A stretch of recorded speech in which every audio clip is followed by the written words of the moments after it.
भगवते वासुदेवाय।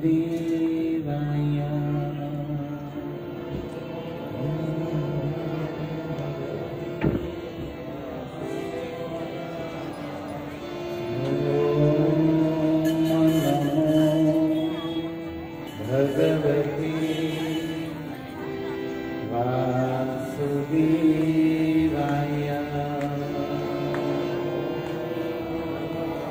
भगवते वासुदेवाय।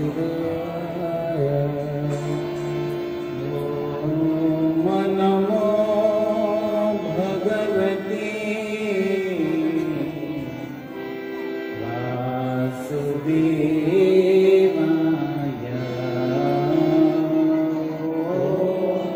नमो भगवते वासुदेवाय। नारायणं नमस्कृत्य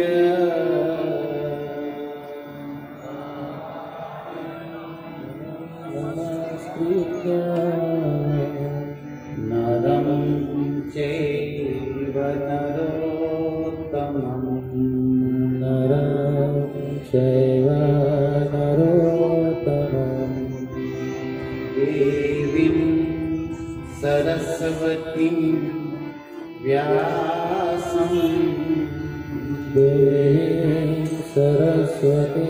व्यासं ततो जयेमुदीरये।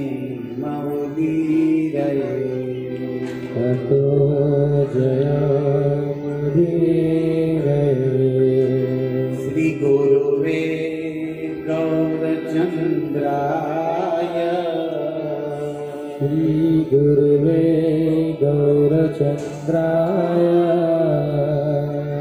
श्री राधिकाय तदालये। श्री राधिकाय तदालये।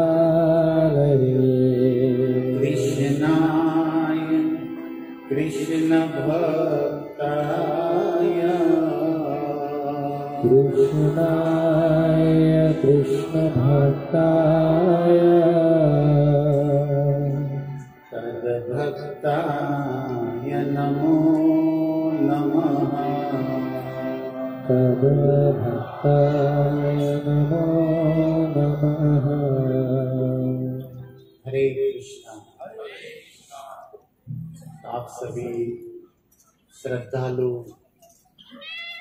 भगवत कथा प्रेमी श्रोता चरणारविंद में सादर भगवत भाव से वंदन है।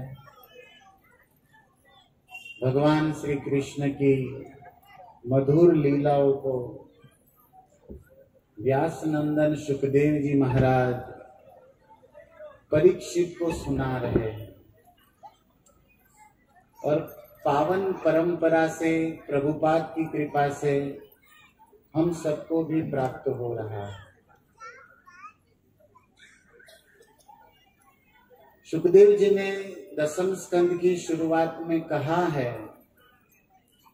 वासुदेव कथा प्रश्न पुरुषांतरिम पुनाति भक्तारम श्रोतारम पृच्छदम तत्पाद सलिलम यथा।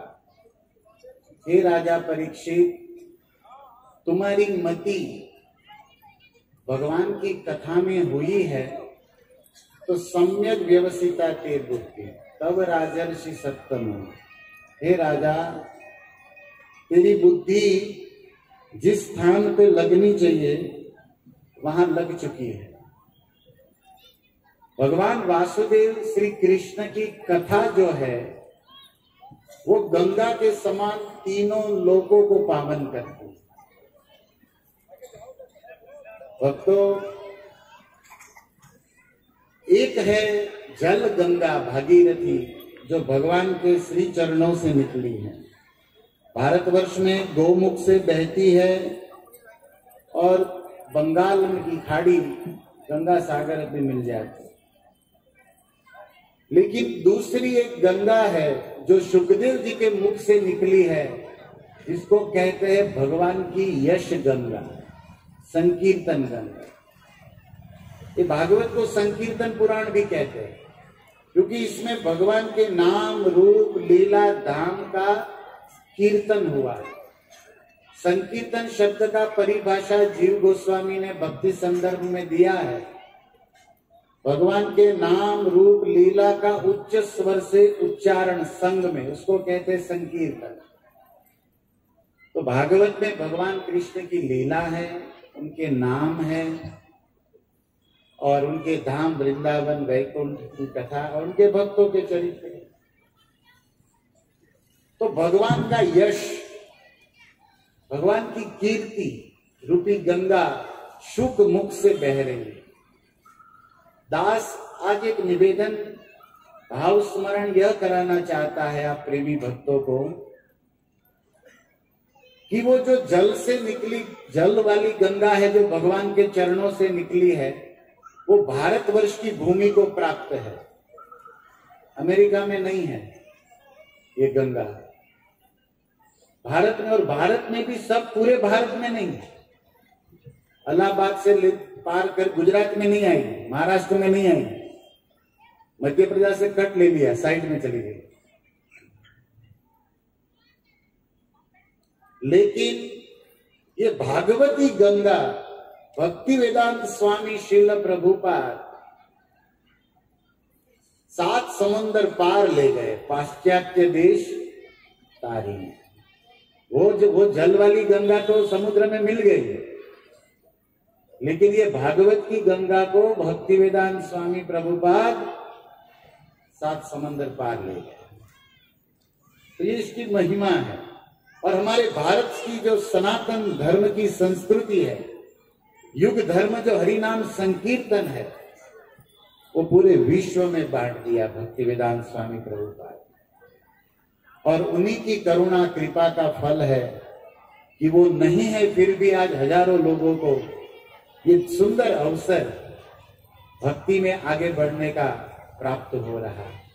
इसलिए हम शुरुआत में प्रभुपाद जी का स्मरण करते हुए, उनके चरणों में नतमस्तक होते हुए और भगवत भक्ति में भाव प्रेम शुद्ध हो, ऐसी प्रार्थना के साथ हम भागवत कथा में प्रवेश करें। आप सभी श्रोता चरणों में निवेदन है कि आपके मन रूपी हंस को इस भागवत सुधा सरोवर में विहार कराने का प्रयास करें। जयदेव गोस्वामी ने मुनियों के मन को हंस कहा। मुनि जन मानस हंस, जय जय देव हरे, कहा ना। और जिस वैष्णव का मन हंस बन चुका है, अर्थात सारग्राही, हंस शिराम्बु मध्य सारग्राही, दूध पानी मिला के हंस को दिया जाए, हंस दूध ग्रहण करता है, पानी पानी छोड़ देता है। बंबई में भी जिसको दूध असली पीना है उसको हंस बनना पड़ेगा, क्योंकि पता नहीं पानी अंदर कितना। दूध वाले भैया को बोला जाए, भैया दूध में पानी बहुत मिलाते हैं, बोले ना बाबूजी सच कहते, दूध में पानी नहीं मिलाते। तो बोले पानी में थोड़ा सा दूध मिला दे। अब बताओ, ये खाली कलर व्हाइट करना है हमको। तो दूध में पानी मिला है तो अच्छा है, लेकिन पूरा पानी उसमें थोड़ा सा दूध मिला देते। लेकिन ये भारतवर्ष भगवान श्री गोविंद की भूमि है, जहां पर दूध दही की नदियां बहती। महाराज नंद उत्सव में वर्णन है कि नंद भवन में इतना दूध दही फेंका गया था, मतलब उछाला गया उत्सव में, कि पूरी यमुना मथुरा से लेकर इलाहाबाद तक धवल हो गई थी, उज्जवल हो गई, इतना दूध बहा था। यहां तक परीक्षित के राज्य का वर्णन है भागवत के 11वें अध्याय प्रथम स्कंद में। सर्व काम दुधामही, ये पृथ्वी की जो सिंचाई है ना, धान की सिंचाई, वो पानी से नहीं, गैयन के दूध से होती है। लेकिन आज जमाना बिगड़ रहा है।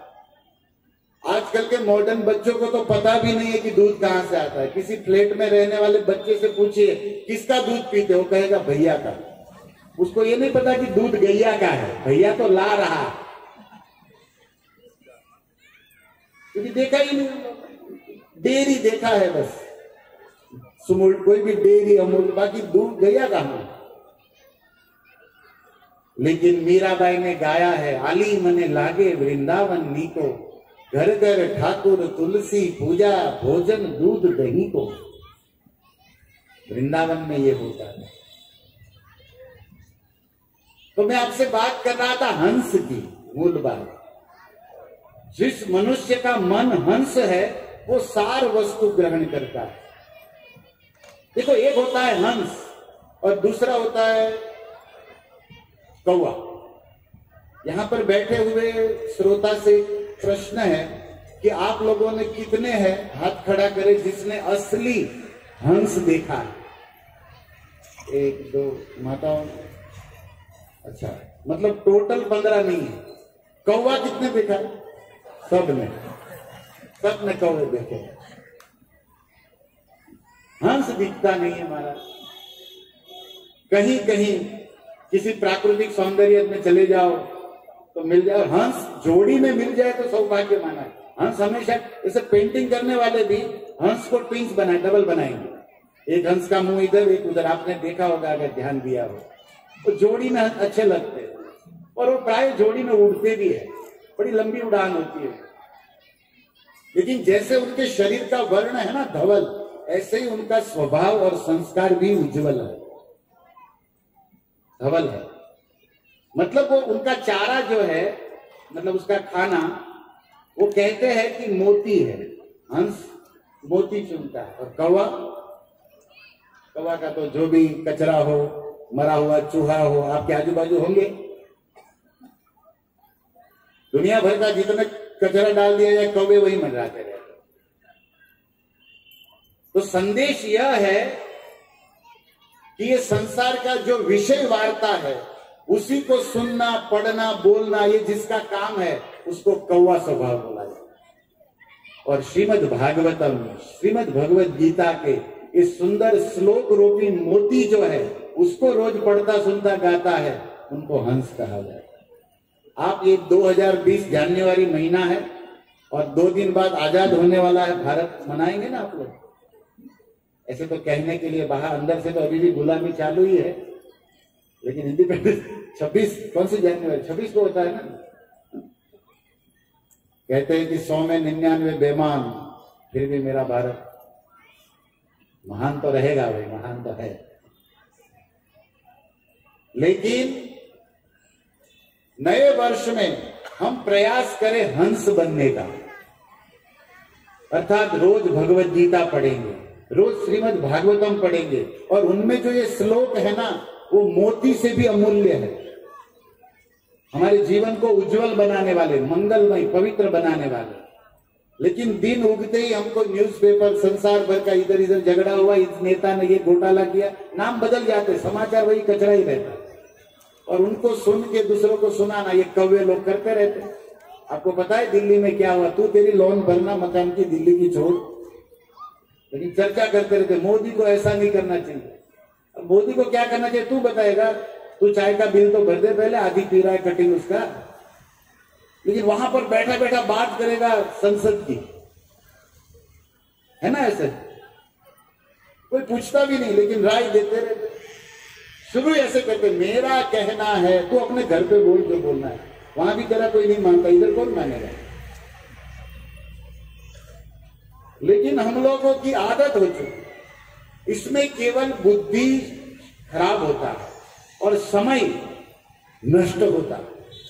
भगवान ने हमें कृपा करके जो वाणी का, बोलने का कोटा दिया है ना, वीर्य दानाद वाग्दानाद गरीयसी, ऐसा लिखा गया है उपनिषद में। ये वाणी बोलने से हमारा क्षय होता है, इसको सार्थक, अनर्थक, निरर्थक शब्दों में मिसयूज मत करिए। ये बहुत बड़ा गुण है जो भगवान ने आपको, हमको दिया है गिफ्ट। और भारतवर्ष में आज भी हजारों गूंगे हैं, बहरे हैं, अंधे हैं। हमारी हरिद्वार में कथा होती है, उसके बाजू में एक आश्रम है, उस बार एक बार हम आश्रम में गए, 200 बच्चे हमने देखे जो गूंगे और बहरे थे, उनकी स्कूल होती थी, हम गए। उनको देख के हमको कभी रोना नहीं आता। उस दिन रोना आ गया कि बाप रे, एकदम फूल जैसे, लेकिन कोई देख नहीं सकता, कोई सुन नहीं सकता। तब हमको लगा कि कृष्ण ने कितना दिया हम लोगों को और हम इसका मिसयूज कर रहे हैं। जिसको नहीं है उसको पूछो। इसको सार्थक करना चाहिए, सफल करना चाहिए। और ये संदेश भागवत देता है। भागवत जी ने तब बताया है, अनुद्वेग करम वाक्यम, भगवत गीता में 17वां अध्याय, सत्यम प्रियम हितम चयत स्वाध्याय अभ्यसनम चैव वांगमय तप उच्यते। ये वाणी का तप है कि किसी को उद्वेग हो जाए, दुखी हो, कष्ट हो, ऐसा शब्द मत बोलो। सत्य बोलो, प्रिय बोलो और शास्त्रों की बात बताओ। भगवान का नाम बोलो, हरे कृष्णा कृष्णा कृष्णा हरे हरे हरे राम राम। यह है वाचो वेगम। रूप गोस्वामी का व्याख्या करते हुए प्रभुपाद ने यही समझाया कि वाणी पर वेग, जीवा वेगम, वाचो वेगम, महामंत्र का जप। इससे क्या होगा? बुद्धि शुद्ध होगा। आपके जो भी आने वाले कर्म के फल, जो विघ्न है, स्वल्पम अपि धर्मस्य त्रायते महतो भयात्, सब नष्ट हो जाए। दुनिया में जहां भी जाओगे आपकी विजय होगी, क्योंकि महाप्रभु ने कहा है, सर्वात्मना स्नपनम परम विजयते, श्री कृष्ण संकीर्तनम। लेकिन हम वो नहीं करते और दुनिया भर का कचरा बक बक बक बक कौवे की तरह बकवास बकवास करते रहते। इसलिए सुखदेव गोस्वामी जो है वो कृष्ण लीला सुधा सरोवर के राजहंस है। जैसे मान लीजिए कृष्ण लीला का एक सरोवर हो तो उसमें विहार करने वाले ये व्यास नंदन श्री शुक उवाच क्या है? वो राजहंस है। और हंस सुंदर गाता है राग में। तो सुखदेव जी भगवान कृष्ण की मधुर लीला यश गा रहे हैं। इससे हमें प्रेरणा लेनी चाहिए भक्तों कि जीवन में रोज सूर्य उदय होता है, अस्त होने से पहले हम गीता का एक श्लोक या भागवत का एक श्लोक या महामंत्र की 2 माला 5 माला करे बिना आज के बिना सोएंगे नहीं। क्योंकि उठाता हमें वही कृष्ण है। कई हमारे मित्र है जो रात में सोए थे, सुबह सोए के सोए ही रह गए। हमको ठाकुर जी ने आंख खोली, जगाया, ये इनकी कृपा है ना। रोज भगवान नया दिन आपको गिफ्ट देता है। अमूल्य उपहार है ये मानव जीवन। और आत्मा को भजन करके भव बंधन से छुड़ाने का एकमात्र साधन। बड़े भाग मानुष तन पावा, दुर्लभम मानुषो देहो। इसको व्यर्थ मत गवाइए। 2020 में हम संकल्प करें कि रोज भगवान कृष्ण हमें जीवन देते हैं, शरीर दिया, सांस दे रहे हैं, चला भी वही रहे, उसी भगवान का नाम गाके हम सफल करेंगे। करुणा सागर ने आपको करुणा करके इतना अमूल्य जीवन दिया और इसके द्वारा अगर हम भजन न करें तो उसकी करुणा का अनादर हो जाएगा भैया। इसलिए सावधान, समझिए इस बात को। कल जैसे हमने अंत में कहा था, दिल उसने दिया है तो उसको देना चाहिए। तो वाणी भी तो उसने दी है, जीवन भी तो उसने दिया है, शरीर भी तो वही चला रहा है। और आप 2-5 माला करेंगे, गीता भागवत पढ़ेंगे तो कल्याण किसका? आपका ही है। ठाकुर जी को थोड़ी कोई कमी होने वाली है, हमारा ही उसमें लाभ है ना। इसलिए आप जब तक खुद अपना उद्धार नहीं चाहेंगे तब तक दुनिया का कोई गुरु आपका उद्धार नहीं कर सकता। कहते हैं ना अंग्रेजी में, गॉड हेल्प देम, भगवान उसी को मदद करते जो अपनी मदद करवाना चाहता है। हम अंदर से लॉक लगा के बैठे, बाहर कितना ही कोई नॉक करे, अंदर से खोलना ही नहीं, उसका क्या हो सकता है? इसलिए प्रेमी जनों, जीवन बीता जा रहा है। देखो 8:30 बज गए, समय बीत रहा है। समय नहीं बीत रहा, हमारा जीवन बीत रहा है। एवरी टिक, घड़ी की जो टिक है ना, लिक अवर लाइफ, टिक टिक हो रहा है ना, हमारा जीवन कम हो रहा है रोज एक एक दिन। इसलिए इसको सावधान, सत्संग में आने पर संत हमें सावधान कर दे, सत्य से हमारा नाता जोड़ दे। इसलिए भागवत कथा लीला सरोवर में आप अपने मन को हंस बनाकर इसी में विहार कराइए। क्या मिलेगा? बोले कृष्ण प्रेम के मोती मिलेंगे। इसी बात को कुलशेखर आलवार जी ने मुकुंदमाला स्तोत्र में कहा है, जो श्रील प्रभुपाद को बड़ा प्रिय श्लोक था। अद्येव में विशतु मानस राजहंस। कुलशेखर आलवार साउथ इंडिया के राजा थे, महान वैष्णव। वे भगवान कृष्ण से प्रार्थना करते हुए कहते हैं कि हे नाथ, आपने ये सुंदर शरीर तो दिया, लेकिन मेरी समस्या सुन लो। ये कप पित्त वायु तीन का बना है, और जिस दिन सांस छूटेगी, अंतिम घड़ी होगी, कप भर जाएगा। कपिल भगवान ने कहा कंकम कंठम गुरगुरायते, आवाज भी नहीं निकलेगा। मरते हुए बूढ़े को जिसने देखा उसको पता होगा। भागवत तो कहता है कि 1000 बिच्छू एक साथ डंक मारते उतना दर्द होता है जब आत्मा शरीर छोड़ता है। अब एक बिच्छू जिसको काटा है उसको अनुभव होगा कि कितना दर्द। हमको तो काटा नहीं, इसलिए पता नहीं पड़ेगा। कितने किया है कोई जिसको बिच्छू काटा होगा? कितने लोग? हाँ, काफी अनुभव है, दर्द हुआ होगा, हमको तो पता नहीं, तो क्या बताया। अब 1000 बिच्छू एक साथ, उनका क्या हालत? दर्द है।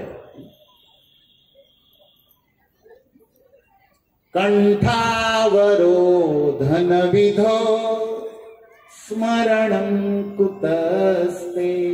नाथ, वाणी गुरगुरा जाएगी, कष्ट होगा, बुढ़ापा, जर्जर पीड़ा होगी, और उसमें मैं आपका स्मरण कैसे कर पाऊंगा? और आपका स्मरण नहीं करूंगा, संसार का स्मरण करूंगा तो पुनरअपि जननम पुनरअपि मरणम, फिर मां के मल मूत्र के गड्ढे में फिर से आना पड़ेगा। प्रभु, आपका स्मरण करूंगा तो आपके धाम आऊंगा, और आपका स्मरण में कर नहीं पाऊंगा। लेकिन अभी मेरा मन रूपी हंस आपका चरणों का स्मरण कर रहा है। इसलिए कृष्ण त्वदीय पद पंकज पंजरांते, आपके चरण कमलों में मेरा मन हंस अभी लगा है। इसलिए हे नाथ, अभी मेरा शरीर छूट गया। ऐसी प्रार्थना कुलशेखर ने कही है। अहल्या ने भी राम जी से रामायण में यही मांगा है, पद पद्म परागा रस अनुरागा मम मधुप करे पाना। मेरा मन रूपी मधुकर आपके चरण कमल के पराग के रस का ऑलवेज हमेशा पान करता है। अहल्या जी कहती है, या हमारे रूप गोस्वामी कहते हैं, कृष्ण मम देव भवंतम वंदे मम मानस मधुकर। संस्कृत में निज पद पंकज आपके चरण कमलों में लगा है। ये सभी बातें आचार्यों की, संतों की वाणी में आई है। तो आज की कथा की शुभ शुरुआत का संदेश इतना है कि मानव जीवन अमूल्य है, फिर भी बीत रहा है, और इसमें दिया हुआ जीवन, सांस, वाणी सब गॉड गिफ्ट है, और इसका हमें सदुपयोग हरि भजन स्मरण में करना चाहिए। और इसके लिए हमें जो स्मरण कराने वाले वैष्णव साधु है, उनके संग में आना चाहिए। चाणक्य ने तो यहां तक लिख दिया है कि जो मनुष्य शरीर पाकर गीता का एक श्लोक नहीं बोलता, भगवान का नाम नहीं जपता, और उसका सूर्य अस्त हो जाता है, तो उसका दिवस बांझ, बंध्यम दिवसम मां कुरिया। और बंध्या समझते हैं? बांझ बोलते हैं ना, इसको पुत्र में बांझ कहता है। जो दिन हरि भजन के बिना जाता है ना, वो जीवन हमारा, वो दिन बांझ दिन माना जाता है, बुरा माना जाता है। तो आप सभी विद्वान हो, बुद्धिमान हो, तो जीवन में संकल्प करिए, प्रभु बीता सो बीता, लेकिन अब हमारे जीवन में एक भी दिन बंध्या बांझ नहीं जाएगा। दिन उगते ही पहला भगवान का नाम बोलना चाहिए। रामायण में वर्णन है कि शंकर जी कैलाश में समाधि में से आंख खोलते ही पहला राम राम बोलते हुए आंख खोलते। हम लोग तो आंख खोलते ही मोबाइल ढूंढते, प्रभाते मोबाइल दर्शन। प्राय सबकी ये दशा है, सत्य है। मोबाइल हमारा प्राण बन चुका है। बिना मोबाइल के आदमी बाहर जाता है, लगता है ना मुर्दा जा रहा है, प्राण तो झूल गया है। ऐसी दशा है हमारी सबकी, है ना।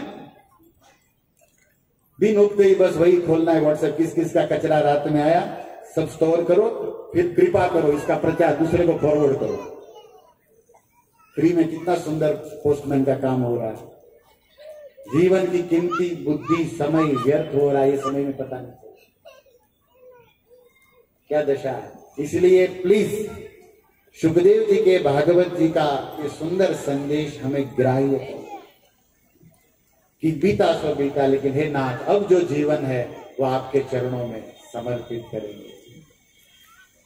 भक्ति विनोद ठाकुर का भाव है, मानस देह देह जो किछु मोर अर्पिलु तुया पदे नंद किशोर। हे प्रभु तेरा तुझको तुम्हारा दिया है, तुम्हारी सेवा में लगाएंगे और यश कमाएंगे, मरने के बाद भी अमर रहेंगे। 500 वर्ष हो गया तुकाराम हो गया, मीराबाई हो गई, 1000 वर्ष हो गया जयदेव गोस्वामी हो गया, आज भी दुनिया याद कर। कीर्ति यस्य स जीवति, जिसकी कीर्ति है वो जिंदा है। और कीर्ति मध्य कौन कीर्ति है बड़तर, महाप्रभु ने पूछा तो राय रामानंद ने कहा कृष्ण भक्त बलिया, ख्याति को कृष्ण का भक्त हो जाना ये सबसे बड़ी ख्याति। तो हमें ये परम सौभाग्य मिला है कंबोली टाउन में हरे कृष्ण सोसाइटी के भक्तों का कृपा है कि प्रति वर्ष आपको इस तरह भागवत कथा, जगन्नाथ कृष्ण बलराम का रथ यात्रा, शोभा उत्सव, प्रसाद, ये चांस गोल्डन अवसर दिया जा रहा है। लेकिन इससे द्वारा हमें रोज भगवान की भक्ति आगे बढ़े इसका प्रयास करना। वार्षिक भक्त मत रहिए। कुछ लोग तो इस प्रोग्राम से फिर अगले प्रोग्राम में मिलेंगे प्रभु, ऐसे नहीं। जीवन में कृष्ण आने के लिए, कृष्ण नाम आना। अब नहीं भजन करते फिर भी भगवान ने इतना सुख दिया, जीवन दिया, धन दिया, परिवार दिया। जब भजन करेंगे तो गीता में गारंटी दिया योगक्षेमम वहाम्यहम्। नहीं करते फिर भी इतना दे रहा है, तो जब करेंगे तो कितना देगा आप और हम अंदाजा नहीं लगा सकते। मुझे तूने दाता बहुत कुछ दिया है, तेरा शुक्रिया है, तेरा शुक्रिया। भजन में आता तू नहीं था तो क्या थी जमाने में औकात मेरी। भक्तों ईमानदारी से कान पकड़कर दिल पर हाथ रखकर विचार करें ना, तो यहां पर बैठे हुए सबकी बात लागू होगी कि हमको भगवान ने हमारी हैसियत से ज्यादा दिया है। ये बात और है कि हमें संतोष नहीं है, ये हमारी कमी है। लेकिन हम विचार करें तो हमारी जो उनसे तो ज्यादा ही दिया, और दिया जितना है उसका थैंक यू हम नहीं कह रहे, फिर भी कंप्लेन फरियाद चालू है। और जितना दिया है उसका बिगाड़ हम कर रहे हैं, वो पाप में भोग में, लेकिन फिर भी भिखमंगी चालू है। फिर भी करुणा सागर दातार तेरी गलियों में हमने सखावत देखी। तुझे देते ना देखा लेकिन झोली भरते देखी। भगवान देता है तो भी कैसे देता है, कभी जताता नहीं, कभी नाम नहीं। आपको मनुष्य जीवन दिया, बुद्धि दिया, उसके बाद आपको परिवार दिया, बच्चे दिए, पैसा दिया, नौकरी, सब कुछ दिया, लेकिन कभी बोर्ड नहीं मारा मैंने दिया। हम लोग तो थोड़ा सा दान, पंखे पर, मंदिर में पंखा दान कर देना, तीनों पंखों पर बोले नाम लिखो हमारा, तीनों पंख पर बताओ। और उसको याद, अगर एक पंखा दिया है वो तीनों पे नाम चाहिए उसको, और तीनों पे नाम लिख दिया तो फिर आता है संडे, बोले जब घूमता है तो नाम घूमता है, इसको घुमाओ मत। अब बताओ, क्योंकि दिखेगा नहीं घूमने पर। हम कहते तेरा पंखा ले जा, हमारा भी एक मंदिर से ले जा, मत आना मत इधर। ऐसे दाता हो चुके हैं। तीनों पंखड़ी पर नाम चाहिए और बोले घुमाना मत, नहीं तो दिखेगा नहीं किसी को। तो क्या शो के लिए रखा है? तो पाकिट में भी हम मंदिर में जाते तो 500 की, 100 की, 50 की, सब साइड में 10 की, और 10 में भी फटी हुई निकलती है बाहर जब दान पेटी, और वो भी भारत के झंडे की तरह हिला के देखे, सबको पता चल रहा है कि मैं डाल रहा हूं। ये हमारी दशा है। और भगवान ने कितना दिया? 10 लाख का फ्लैट लिया था, 10 साल में 25 लाख का हो गया। गांव में 25,000 की जमीन थी, 50 लाख की हो गई कि नहीं बताओ? कभी कुछ बोला? और हमको तो सब जगह नाम चाहिए। सब कुछ भगवान ने दिया है, कभी जताया नहीं। लेकिन फिर भी उसी भगवान को देना हो तो हम लोग कितनी कंजूसी कर ले। प्रभु जी पिछले जन्माष्टमी में तो दिया था आपको 100 रुपया, अरे पूरा परिवार 1000 का तो महाप्रसाद ले गए थे, उसका क्या?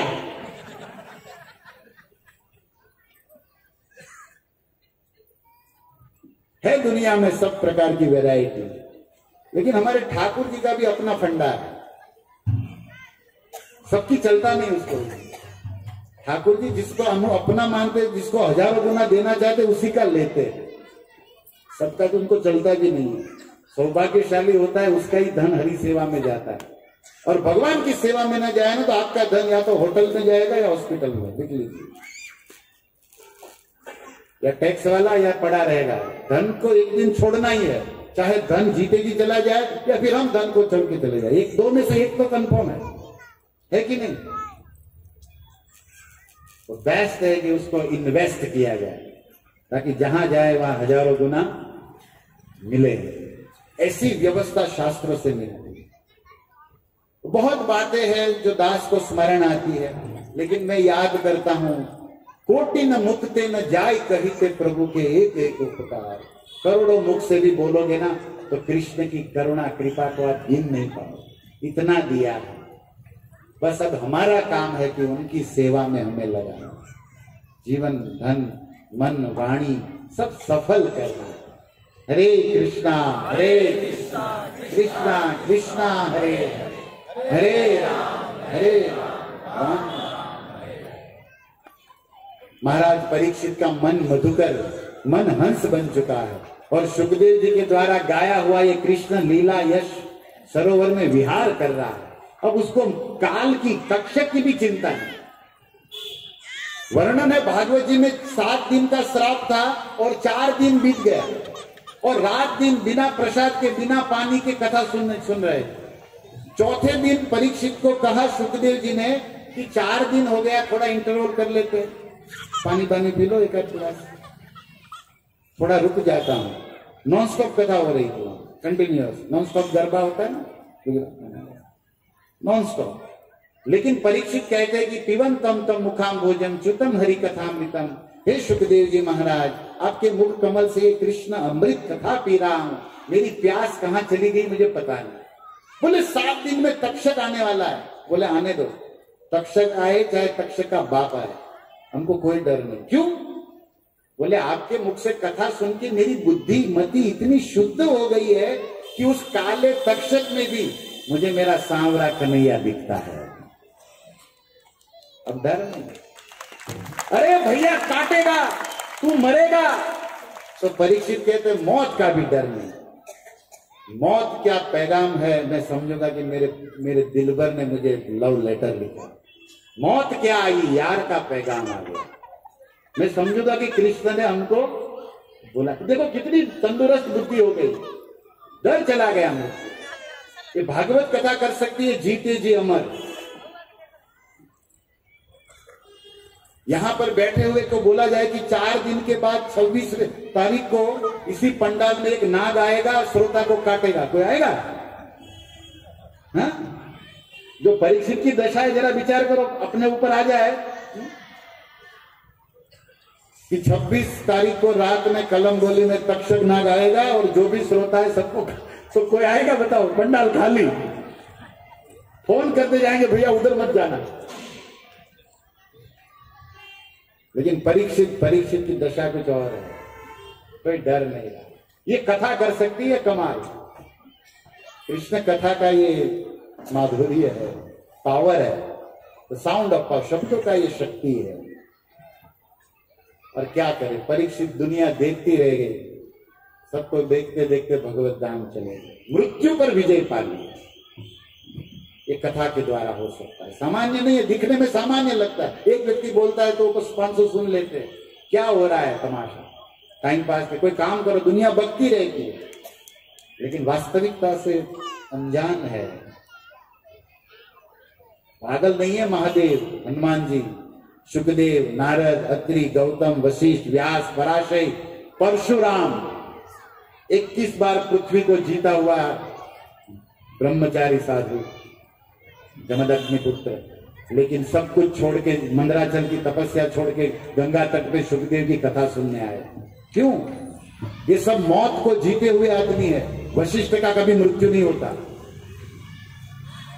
ये नारद जी जो कथा सुन रहे, अजर अमर है, लेकिन फिर भी सुन रहे। और हम काल के मुख की दाल है, कब पता नहीं भेलपुरी में कौन सा मूढ़ी बमरा स्वाहा होने वाला है, ऐसे कितने का कल क्या होगा पता नहीं, फिर भी हमको कथा का टाइम नहीं।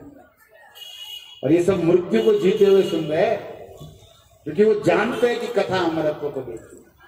तो परीक्षित की देखो कितनी सुंदर तंदुरुस्त अवस्था, बोले कोई डर नहीं। कुहक तक्षको वा दशत्वलम गायत विष्णु गाथा। हे सुखदेव जी महाराज, आप कथा अमृत पिलाते रहिए। श्रोता का ऐसा भाव देख के सुखदेव जी भी प्रसन्न हो गए कि वाह, प्रसाद का टाइम होते ही भड़ाहट लाइन कहां लगा रहे, प्रसाद का टाइम ही नहीं है। बोले खाने को भी बोले मना किया, बोले सुनाओ पहले कथा सुनो। ये दशा है परीक्षित की। और ऐसे श्रोता को पाकर वक्ता सुखदेव भी अपने आप को बड़ा धन्य मानते हैं और प्रेम से पिला रहे। स्त्री आज शरीर में होकर भी ऋषि मुनि जिनकी कथा करे, ऐसा जीवन जी लिया मथुरा की नारियों ने कि अपना मन अर्पण कर दिया। सब कुछ काम धाम छोड़ के कृष्ण का दर्शन, कृष्ण को देखने के लिए उतावली होकर रास्ते पर आ गई, अटारी पर आ गई, बालकनी पर आ गई। सुखदेव जी ने जब इस तरह मथुरा की नारियों का कृष्ण प्रेम दर्शन का वर्णन सुनाया परीक्षित को, परीक्षित की आंखें खिल गई, रोम रोम खिल गया, क्योंकि प्रेमी प्रेमी की बात सुन के प्रेमाश्रु से भर जाता है। ज्ञानी से ज्ञानी मिले करे ज्ञान की बात, मूर्ख से मूर्ख मिले मुंह का भूसा लाग। प्रेमी से प्रेमी मिले करे प्रेम की बात। जैसा संग ऐसा, दो किसान मिलेंगे तो कपास की खेती की बातें करेंगे, शेयर मार्केट वाले उनकी करेंगे। कृष्ण प्रेमी जब एक दूसरे से मिलेंगे तो बोधयंत परस्परम कथयंतश्च माम नित्यम तुष्यंती च रमन्ति च। तो परीक्षित भी प्रेमी, सुखदेव भी प्रेमी, और दोनों के बीच में कथा भी हो रही है मथुरा की कृष्ण प्रेम से भरी हुई स्त्रियों की, जो सब कुछ अर्पण करने के लिए तैयार। उसी समय क्या हुआ, सुखदेव जी कहते हैं कि कृष्ण और बलराम दोनों भाई अपने ही नगर मथुरा में बिंदास घूम रहे, किसी का डर नहीं। शत्रु का नगर है, कंस शत्रु है, चारों तरफ जासूस घूम रहे हैं, पता नहीं कौन सा हमला कब कहां से हो जाए। लेकिन भगवान श्री कृष्ण को किसका डर, जो काल का भी काल है, फ्री ऑफ चार्ज घूम रहे हैं, बिंदास, नित्य लीलाधारी है। उसी समय सुखदेव जी वर्णन करते हैं, दध्यक्षते सौद पात्रे स्त्रगंधेरभ्युपायने तावान अर्चु प्रमोदास्त तत्र तत्र द्विजातया। श्लोक संख्या 30, दशम स्कंद 41-30। दधि अक्षत, मथुरा के ब्राह्मण सब कृष्ण बलराम को देख के अपना सारा वेद पाठ पूजा साइड में रखते, और दही जो है वो शुकन, दूध जो है वो दूध पी के बाहर जाना आप शुकन बोला जाता है। दही खा के, दही पी के बाहर जाना होता है, आपने सुना होगा ये सब। और दूध के लिए तो वैज्ञानिक कारण भी है कि भाई दूध कभी भी आपको बस से उतार सकता है, बाथरूम की ओर ले जा सकता है, इसलिए भी नहीं पीना अच्छा। दूध की भी पीने की समय होता है और आहार के साथ उसका नियंत्रण होता है कि कोई भी वस्तु खाने के 2-3 घंटे तक दूध नहीं पी सकते। अब आजकल कौन क्या देखता है, लेकिन चिंता मत करो, दूध ही नहीं पी रहे हो आप लोग, इसलिए चिंता ही नहीं। आप जिसको दूध समझ के पी रहे हो वो पाउडर है या पानी है, इसलिए आपको टेंशन ही नहीं है। दूध मूल मुद्दा हो तो बात आगे बढ़े ना। लेकिन दही ऐसी वस्तु है जो कभी भी खाया जा सकता, लेकिन रात में मना है, लेकिन खास करके बाहर जाते हुए शुकन माना जाता है, और पूजा में भी लगता है। तो दधी और अक्षत के कलश भर के और सुंदर यमुना का जल सुगंधित, उसमें केसर कस्तूरी मिलाया हुआ, और वो सोने के पित्तल के कलश में रखकर ब्राह्मणियों के साथ कृष्ण बलराम का स्वागत करने के लिए रास्ते पर आगे आए।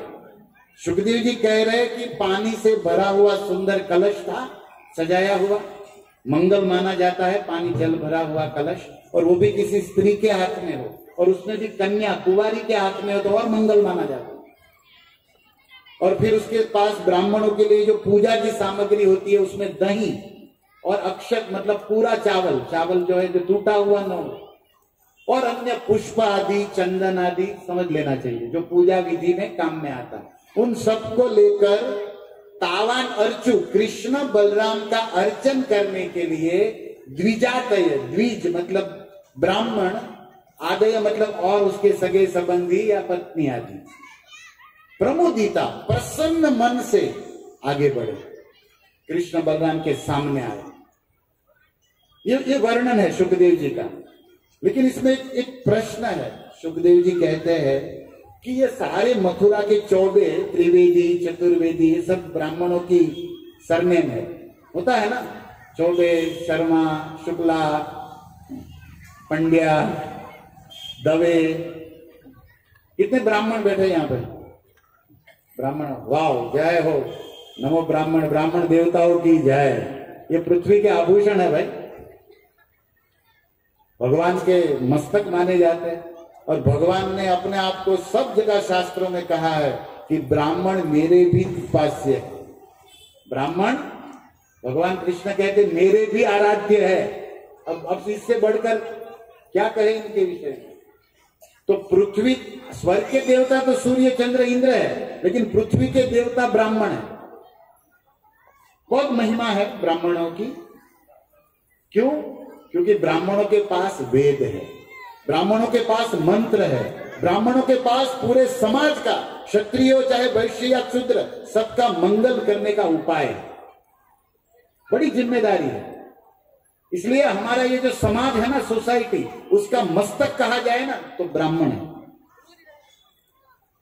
पूरा शरीर में मेन तो ब्रेन ही है ना, वही ना हो, हाथ पैर कुछ भी बलवान हो, बिना मस्तक के क्या करेगा बताओ?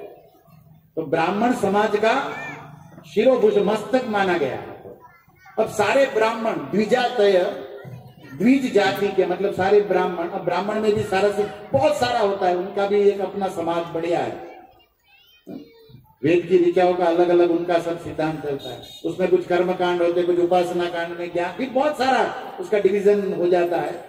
लेकिन सारे ब्राह्मण आए भगवान कृष्ण का स्वागत करने के लिए। तो एक प्रश्न है कि ननु तेपि कथम कंसात भयान न कुर्वन्, क्या ये ब्राह्मण लोग नहीं जानते कि ये कृष्ण को मारने के लिए कंस ने आयोजन किया है? बोले जानते हैं। और अगर आप कृष्ण का स्वागत करोगे तो कंस छोड़ेगा नहीं, मारेगा ब्राह्मणों को। नहीं जानते? बोले जानते हैं। तो फिर जान खतरे में क्यों डाल जाए? जैसे आप लोगों को एक प्रसंग याद दिलाऊं, आपने शायद पढ़ा होगा भागवत जी में ब्राह्मण पत्नियों की कथा। वो ब्राह्मण पत्नियां भगवान को भात खिलाई, और वो ब्राह्मण तो सब स्वाहा हाहा कर रहे थे, धुआं खा रहे थे, भगवान को तो समझ नहीं पाए। लेकिन पत्नियां प्रेमी निकली, और पत्नियां जब भगवान को संतुष्ट की, प्रसाद खिलाई, तो भगवान कृष्ण ने पत्नियों से कहा कि आप सभी वापस चली जाओ अपने पति के पास, ब्राह्मणों के पास। तो भागवत जी में ब्रह्म पत्नियों ने कहा है कि हे ठाकुर, अब हम उस घर में नहीं जाना चाहते, हम इसी वन में, वृंदावन में, यमुना के तट पे जीवन बिताए देंगे। आपकी तुलसी की सूंघ के, आपका कुछ भी लता पता पेड़ पशु कुछ भी मिल जाए पेड़ से, फल आदि, उसको खा के जी लेंगे। हम नहीं चाहते कि आप हमको नंद भवन में ले जाओ, पत्नी बनाओ, हमारा पालन करो, नहीं, हम इसको वन में रहेंगे, बस आपको देखती रहेगी, क्योंकि आप वन में रोज आते हो, यमुना तीरा वनचारी, आपको देखेगी, आपको सुनेगी, उसी में जीवन बिता लेगी। अब हमको वहां नहीं जाना। भगवान ने कहा ऐसे थोड़ी होता है, जितने भी सत्संग में आते सब वापस घर में ही जाते, मंदिर थोड़ी जाते। इतना बोलने के बाद संडे भी नहीं जाते ये लोग सत्संग करने वाले, और तुम एक ही पागल बन रही हो, वापस जाना ही नहीं चाहती, रिटर्न टिकट नहीं? बोले नहीं नहीं, हम कलम बोली की नहीं है, मतलब महाराष्ट्र नहीं है, वृंदावन के हैं, हम नहीं जाना, आपको छोड़ के अब जीना नहीं है। भले भूखे करके उपवास दिन बिताना पड़े, व्रज भूमि से बाहर प्रभु एक पांव भी न हमें जाना पड़े। व्रज के संतों ने गाया है कि भूखे भले मरे लेकिन वृंदावन को नहीं छोड़े। प्रभु आपको नहीं छोड़ सकते। ये उन प्रेमियों की बात है, हमें तो थोड़ा दूर पड़ती है ये बातें, क्योंकि हम लोग तो खाने पीने सोने में अभी व्यस्त है, क्या समझेंगे इन मस्ती को प्रेमियों की। लेकिन वृंदावन वासियों की बात कुछ हटके है। कृष्ण ही उनके जीवन धन प्राण। प्रभु हम नहीं जाएगी। और दूसरी बात क्या है कि हमने उन ब्राह्मणों का तिरस्कार करके अपने पति का, भाई का, जेठ, ससुर सबका, और आपके पास आई है। क्योंकि हम जब प्रसाद लेके आपके पास आ रही थी ना, तो सारे ब्राह्मणों ने रोका था। भागवत जी में कथा, निषिद्ध माना पति भी, पितृ भी, भातृ बंधु भी। सुखदेव जी ने कहा है कि सबने निषेध किया, नहीं जा सकती, नहीं जा सकती। वो सखा लोग आए ना, कृष्ण के सखा, कि कृष्ण गाय चरा रहे, थोड़ा भूखे हैं, खाना दो। तो जिसने सब बनाया था 32-36 व्यंजन, सब एक साथ खड़ी होके चल दी। तो सारे ब्राह्मण जो स्वाहा हाहा धुआं कर रहे थे ना अग्नि, सब खड़े हो गए, बोले देखो ये जा रही है हमारी। और वहां आके खड़े हो गए, बोले कोई नहीं जाएगा। लेकिन जिसको कृष्ण बुला रहा है उसको दुनिया का कौन रोक सकता। कृष्ण ने एक बार चित्त खींच लिया तो दुनिया में किसकी ताकत है कि वो रोक पाए। जैसे गंगोत्री की धारा, यमुना जी की धारा, जब ब्रह्मपुत्रा नदी की धारा जब पर्वत से निकलती है ना, तो कोई भी चट्टान, कोई भी पत्थर उसको रोक नहीं सकता। उसको लांग के फोर्स और बढ़ जाता है, कभी रुकता। जब तक वो समुद्र में जाएगी नहीं तब तक रुकने वाली है। ऐसे ये कृष्ण का प्रेम जिसको बुला रहा है, ये ब्राह्मण पत्नियां कैसे रुके। तो सारे बीच में आगे मोटे मोटे पंडे थे सब, लड्डू पेड़ा देसी घी खाए हुए। ये बंबई के ब्राह्मण जैसे नहीं, ट्रेन बस में धक्का खा खा के बेचारे पतले हो गए। बिल्कुल देसी खाया हुआ, शुद्ध हवा, मंत्र पानी लिया हुआ था। सब मोटे तगड़े ब्राह्मण थे भाई, बिना टेंशन के जीने वाले। आजकल के ब्राह्मण के सर पे इतना टेंशन है कि बेचारा ज्ञान होगा तो भी छू मंत्र हो जाएगा। लेकिन वो ब्राह्मण तो बिंदास थे, कोई डर नहीं, मस्त थे और रोक लिया। लेकिन कृष्ण प्रेम में इतना साहस था कि अपने पति को, जेठ को, ससुर को धक्का लगा के गिरा के चल दी। वर्णन टीका में एक ब्राह्मण खड़ा हो गया अपनी पत्नी के आगे, जिसके हाथ में दाल होता ना, सब्जी दाल, राइस दाल, वो दाल का वो बासन था, वेसल था, तपेला क्या कहते तो, और भारी तो, और वो जा रही, उसका पति आया सामने, बोले नहीं जा सकती। तो एक हाथ से तपेला ऊपर का तोप पकड़ा था, बाएं हाथ से अपने पति को कहा चल जा रहे, तो गिर गया बेचारा। देखो ये कथा सुनना है, आप जीवन में मत अपनाना, देखो बड़ा खतरा हो जाता है यार। सब बताना पड़ता है कि प्रभु जी ने बोला, आपको कोई चिंता नहीं। ये ब्राह्मण पत्नियों की बात है आप लोग, क्योंकि हम लोग का ऐसा प्रेम नहीं है, इसलिए नाटक नहीं करना है। तो गिरा दिया पति को, तो गिरा हुआ पति बोला अरे इसमें इतना बल कैसे आ गया। अब ये कृष्ण प्रेम का बल है जो लड्डू के बल को जीत लिया है। इसके पेट में लड्डू पड़े ब्राह्मण पति के, लेकिन वो लड्डू वाला बल घट गया और पत्नी का प्रेम बल तो पड़ा अपने साले को कहता है। उसका साला भी उधर स्वाहा स्वाहा कर रहा था, मतलब पत्नी का भाई। बोले ए साले तेरी बहन को रोक, देख जा रही है। तो भाई लगा ए देख मेरा नाम खराब होगा। बोले तू हट यहां से, नहीं तेरे को भी गिरा दूंगी। तो बेचारा साला आया, बोले हमारे देखो बहनों क्या कहते जीजू का हाल खराब कर दिया। बोले तू निकल यहां से। अपने भाई को भी धक्का मारी। तब ससुर आया सामने, कोई भी हो। सुखदेव जी कहते निषिद्ध माना, धकार दिया। पितृ भी, पति भी, भातृ भी, बंधु भी, एनी एल्स कोई भी, और सबको छोड़ के जैसे गंगा की धारा किसी पर्वत से, चट्टान से रुक दी, ऐसे कृष्ण के पास चली गई। और वहां चली गई, कृष्ण कहते कि वापस जाओ।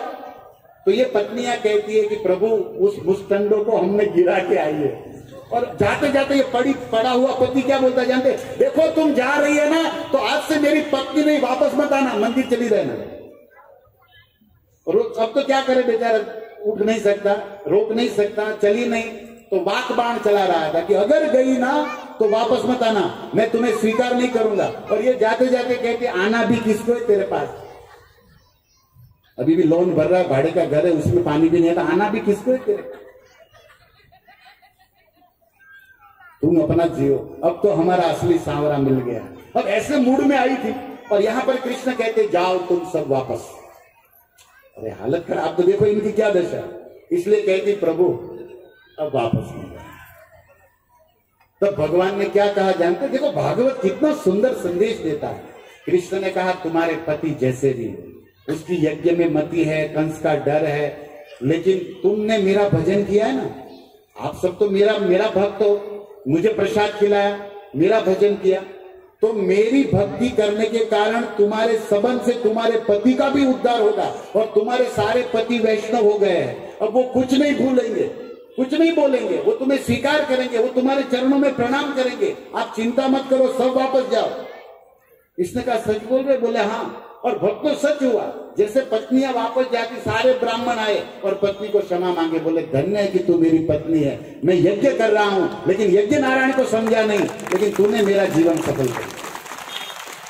सारे ब्राह्मण राजी, क्योंकि कृष्ण जिस पर प्रसन्न हो जाए ना, उसके ऊपर सारी दुनिया प्रसन्न हो जाए। जहां पर कृपा राम की हुई, वहां पर कृपा करे सब कोई। दुश्मन भी दोस्त बन जाते हैं। हनुमान जी को लंकिनी ने यही कहा। हनुमान जी जब जा रहे थे लंका में, तो लंकिनी ने रोका, जो गेट कीपर थी, और फिर हनुमान जी ने एक बाएं हाथ का प्रसाद दिया तो बुद्धि शुद्ध हो गई, रक्त निकल गया, इसलिए विरक्त हो गई। हनुमान जी ने एक दिया मुंह का, वो भी लेफ्ट हैंड का ही दिया था, खाली मूर्छित किया था, कोमा में डाला था, गोविंदा नमो नमो नहीं किया, आधा काम किया था बस। और वो खड़ी हुई तो कहती है गरल सुधारी को कर ही मिताई, हे हनुमान जी आप राम के भक्त हो, और राम की जिस पर कृपा हो ना, उसके लिए तो जहर भी अमृत हो जाता है, शत्रु भी मित्र हो जाता है। होता है ना, मीराबाई का जहर भी अमृत। कृष्ण जिस पर कृपा करे उसका उल्टा भी सुलटा हो जाता है। ये भक्ति की महिमा है।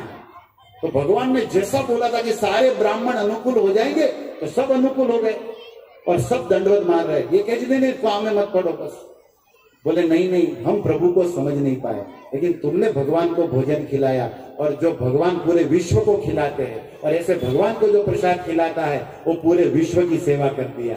यस्मिन तुष्टे जगत तुष्ट, भगवान जो संतुष्ट हो जाए तो सारे देवी देवता ऋषि मुनि मनुष्य चर अचर सब संतुष्ट हो जाए। इसलिए भगवान को संतुष्ट करना जीवन का लक्ष्य है। आपको याद कराऊं प्रसंग, वो अक्षय पात्र वाला महाभारत का। द्रौपदी ने क्या किया, कृष्ण को एक तुलसी पत्र जो दाना खिला दिया, और कृष्ण ने डकार लिया, पूरे ब्रह्मांड में सबकी डकार हो गई। उसमें वो दुर्वासा कौन सा मुनि था, दुर्वासा ही थे ना, उनका भी पेट भर गया। भगवान संतुष्ट होते हैं तो सब संतुष्ट होता है। इसलिए भागवत का श्लोक है, यथा तरो मूल निषेचनेन तुप्यन्ति तत्कंद भुजोपशाखा प्राणे प्रहाणा यथेन्द्रियाणाम सर्वाहरणमच्युत तेज्या। जैसे पेड़ की जड़ में पानी डालो तो पत्ती डाली सब पहुंच जाता है, पेट में आप खाना डालो तो हाथ पैर सबको पावर मिल जाता है। मिलता है कि नहीं? कि डोसा पेट में खाते हो, इडली और चटनी हाथ पे लगाते हो? नहीं। क्यों? क्योंकि पता है कि यहां जाने पर यहां जाएगा, पता है ना। ऐसे ही अहम सर्वस्व प्रभो, कृष्ण सबके मूल है, और उसको प्रसन्न कर लिया जाए तो सबके हृदय में और सब जगह कृष्ण है। वो प्रसन्न हो गए तो सब प्रसन्न हो जाएंगे। ये सिस्टम समझिए गीता की। और ये बात द्रौपदी जानती थी, तो कृष्ण को खिलाने से सारे ऋषियों का पेट भर गया। तो ये ब्राह्मण को अब समझ में आ रहा है कि हम धुआं खा रहे थे, यज्ञ फूक रहे, लेकिन प्रभु को नहीं समझ पाए घमंड में। लेकिन तुमने धन्य है कि तुमने प्रभु को खिला के हमारी लाज रखी, तुम्हारे कारण हमारा भी काम बन गया। और याद रखिए भक्तों, इस संसार में वह पुरुष बहुत सौभाग्यशाली है जिसको वैष्णवी कृष्ण की भक्त पत्नी मिली है। उसके भाग्य है, क्योंकि उसके कारण भगवान उसके ऊपर एक न एक दिन कृपा करेंगे। वास्तव में वो पुरुष धन्य है जिसको कृष्ण की भक्त पत्नी मिली, और वो स्त्री धन्य है जिसको कृष्ण का प्रेमी भक्त वैष्णव पति मिला। अपने आप कृष्ण का वैष्णव सेवा का लाभ मिले। लेकिन अभी महिमा जानते नहीं, इसलिए हम लोग इधर उधर जी रहे। लेकिन शास्त्र बहुत सत्य बात बोलता है। तो सारे ब्राह्मण प्रसन्न हो गए और अपनी पत्नियों को लेकर घर चले गए, और ये पत्नियां कृष्ण को याद कर रही। कि हाँ कृष्ण ने बोला था कि ये डांटेंगे नहीं, उल्टा सुल्टा हो जाएगा, स्वीकार कर लेंगे, सब ठीक हो गया। लेकिन एक प्रश्न छोड़ा गया वहां पर इस प्रसंग में कि अगर सारे ब्राह्मण समझ गए कि कृष्ण भगवान है, उसकी पत्नी के कारण हम पर भी कृपा होगी, सब अच्छा किया, तो तुम अपनी पत्नी को लेकर घर क्यों जा रहे हो? उस कृष्ण का दर्शन भी करने नहीं गए, क्षमा मांगने भी नहीं गए कि प्रभु आपके बच्चे आए थे, आपके मित्र, हमने खाना नहीं दिया, ध्यान नहीं जाना चाहिए कि नहीं? बताओ, विचार करो भागवत के प्रसंग पर। अगर सारे ब्राह्मण सुधर गए, पत्नियों की कृपा से सत्य भी जान लिए, भगवान की कृपा भी पत्नी की कृपा के कारण हो गई, तत्व भी जान लिया कि कृष्ण यज्ञ पुरुष, संतुष्ट करना सब सार है, तो भैया अब पत्नी को लेके घर जाने से पहले भगवान को कम से कम प्रणाम करने या सॉरी बोलने जाना चाहिए कि नहीं? लेकिन नहीं गए, सीधा सीधा घर चले गए। पत्नी को भी बोला किसी को बोलना मत, चल जल्दी चल। क्यों क्यों? तब उसका उत्तर है कि सारे ब्राह्मण कंस से डरते थे। अगर कंस को पता चला तो हमारा जितना लड्डू खाया है, घी खाया है, बाहर निकालेगा। इसलिए भैया कंस से कृष्ण निपट लेगा, हम अपना लड्डू खाए, पत्नी संभाले। ब्राह्मण बुद्धि से काम लेता है, क्षत्रिय हाथों से काम लेता है, ब्राह्मण दिमाग से काम लेता है। समझे? अभी तो बोले कंस का कृष्ण का वो देख लेंगे, हम बाद में प्रणाम कर लेंगे, दंडवत। अभी जाएंगे तो पेपर में आ जाएगा, न्यूज फैल जाएगा पूरा। तो भक्तों, बात अभी यहाँ कृष्ण बलराम आए हैं और यही सारे ब्राह्मण स्वागत कर रहे हैं। तो पहले कृष्ण का डर था, इसलिए गए भी नहीं यज्ञपत्नी प्रसंग में, तो आज क्यों स्वागत करने जा रहे? देखो प्रसंग कहां से कहां घुमाया जा रहा है। वही कृष्ण है, वही बलराम है, और आज तो मथुरा में, उस समय तो वन में थे, किसी को पता भी नहीं था। आज तो सीसी कैमरा के अंदर में, आज किसी भी घर पे जाओ, किसी भी मंदिर में जाओ, किसी भी आश्रम में जाओ, एक ही बोर्ड मिलता है, आप कैमरे की नजर में है ना? यही बोर्ड मिलता है। मतलब सब जगह सब उल्टा चोर हो रहा है, इसीलिए बोलना लिखना पड़ा। तो मथुरा में तो सब था, फिर भी डर क्यों नहीं रहा? तो प्रश्न है कि कथम कंसात भयात न कुर्वन्, क्या कंस से ये ब्राह्मण नहीं डरते? बोले ना, आज नहीं डर रहे। क्यों नहीं डर रहे? प्रकर्षेण मुदिता, क्योंकि आज कृष्ण, उस समय कृष्ण को ब्राह्मणों ने देखा नहीं, दूर थे। कोई भी हो, कितना ही डर हो, कितनी भी चिंता हो, लेकिन एक बार कृष्ण का मुखड़ा देख लेना, उसकी चिंता और डर कभी रह नहीं सकता। यही ब्राह्मण कृष्ण को देख के सारा डर चला गया, चिंता चला गया, और सबके सामने भरी मथुरा के राजमार्ग हाईवे में कृष्ण का स्वागत करने के लिए बिंदास चले गए। प्रमुदिता शब्द है श्लोक में, प्रमुदिता द्विजातय तान तावान अर्चु, उसकी अर्चना करने के लिए चले गए। तो भक्तों, दो ही काम है देखो ब्राह्मणों का, और श्रील प्रभुपाद ने ये इस्कॉन बनाया ना ब्राह्मण बनाने के लिए। एक भगवत अर्चा और दूसरी भगवत चर्चा, इसके अलावा सब खर्चा। याद रहेगा? एक भगवत अर्चा मतलब वेद पढ़ना ब्रह्म, या फिर भगवान का अर्चन करना, ये भी ब्रह्म। तो एक तो भगवत अर्चा और दूसरी शास्त्रों से, श्लोकों से भगवत चर्चा। इसके अलावा जो भी समय बीत रहा है वो केवल खर्चा है। तो नए साल में खर्चा कम करिए, ओके? 2020 में सब भक्त लोग सीखिए कि खर्चा कम करें। कौन सा वाला खर्चा? ये टाइम पास बिगाड़ना बंद करो, भगवत अर्चा करो या भगवत चर्चा करो, जीवन सफल होगा। नहीं तो सब खर्चा ही खर्चा हो रहा है, क्या करोगे आगे? अच्छा, एक और बात, सारे ब्राह्मण कृष्ण का स्वागत कर रहे हैं। दाऊ दादा का भी हो रहा है, मथुरा का दिव्य नगर है। जब हमारे जगन्नाथ जी में, पुरी में जगन्नाथ जी रथ पर बैठते हैं ना, नंदी घोष पर, और तालक ध्वज दाऊ दादा, तीनों भाई बहन का रथ निकलता है पुरी में, तो उस रथ यात्रा के वर्णन में जगन्नाथ अष्टकम में एक श्लोक है, शायद 5वें नंबर का होगा, जिसमें ब्राह्मण भगवान का स्वागत स्तुति करते हैं, ऐसा वर्णन वहां भी है। रथारूढ़ो गच्छन् पथि मीलित भूदेव पटले स्तुतिर प्रादुर्भाव प्रतिपद सदुपकर्ण सदय दया सिंधु बंधु सकल जगतां सिंधु सुतया जगन्नाथ स्वामी नयन पथगामी भवतु मे। रथारूढ़ो गच्छन्, जब रथ पर आरूढ़ कृष्ण बलराम होते हैं तो भूदेव, ब्राह्मण को क्या कहा गया? भू मतलब पृथ्वी और वहां के देव। भूदेव पटले, पटले मतलब समूह, जैसे गुलाब की पटल होती है ना, पंखड़ी, बहुत सारी पंखड़ियों के समूह को पटले कहते हैं। पहले जब पुराना, मैं बहुत पहले 10-15 साल पहले ये श्लोक पढ़ा ना, इतना संस्कृत हम लोग अध्ययन नहीं हो रहा था उस समय, शुरू में, तो ये पटले शब्द को हम पटेल बोलते थे, क्योंकि हम गुजराती पटेल है। तो हमने लगा कि यार हमारा नाम तो श्लोकों में भी है पटेल होता है। मैं तो खुश हो गया, कितने पटेलों को बोला, मेरे डायमंड के फ्रेंड को, सबको बोले भैया हम लोग बहुत आगे है। बोला हम क्या बोले, देखो इसमें पटेल लिखा है, मतलब पटले लिखा था, लेकिन हमने वो जो ले के, ल के ऊपर जो ले है ना, वो हमने टे के ऊपर कर दिया। यहाँ कोई है क्या पटेल? हाँ, 1-2 परिवार हो गए पटेल, कहीं भी 1-2 तो निकल ही जाते हैं। मेरी तरफ तो निकल गए तो यह कलम बोले क्या थी। तो पटले मतलब समूह, और हम समझ रहे थे पटेल, लोग फालतू में खुश हो रहे थे। बाद में पता चला कि भैया अपना नंबर नहीं है अपना नाम, लेकिन वो ब्राह्मणों का पंक्ति, समूह, बहुत सारे ब्राह्मण। तो जगन्नाथ कृष्ण बलराम रथ पर होते हैं तो सारा भूदेव समाज कृष्ण का स्वागत करने के लिए उस यात्रा में आगे आते हैं। और क्या करते? स्तुतिर प्रादुर्भाव, भगवान की स्तुति करते, पूजा करते। पंडाल लोग सब करते हैं पूरी में, तो क्योंकि जगन्नाथ जी की ये सेवा। तो ब्राह्मण को भगवान प्रिय है, ब्रह्म प्रिय है, चाहे ब्रह्म वेद के रूप में हो या ब्रह्म विग्रह के रूप में हो, ब्रह्म मंत्र के रूप में हो। ब्राह्मण को ब्रह्म जानते हैं और प्रिय है, और ब्रह्म को अर्थात भगवान को ब्राह्मण प्रिय है।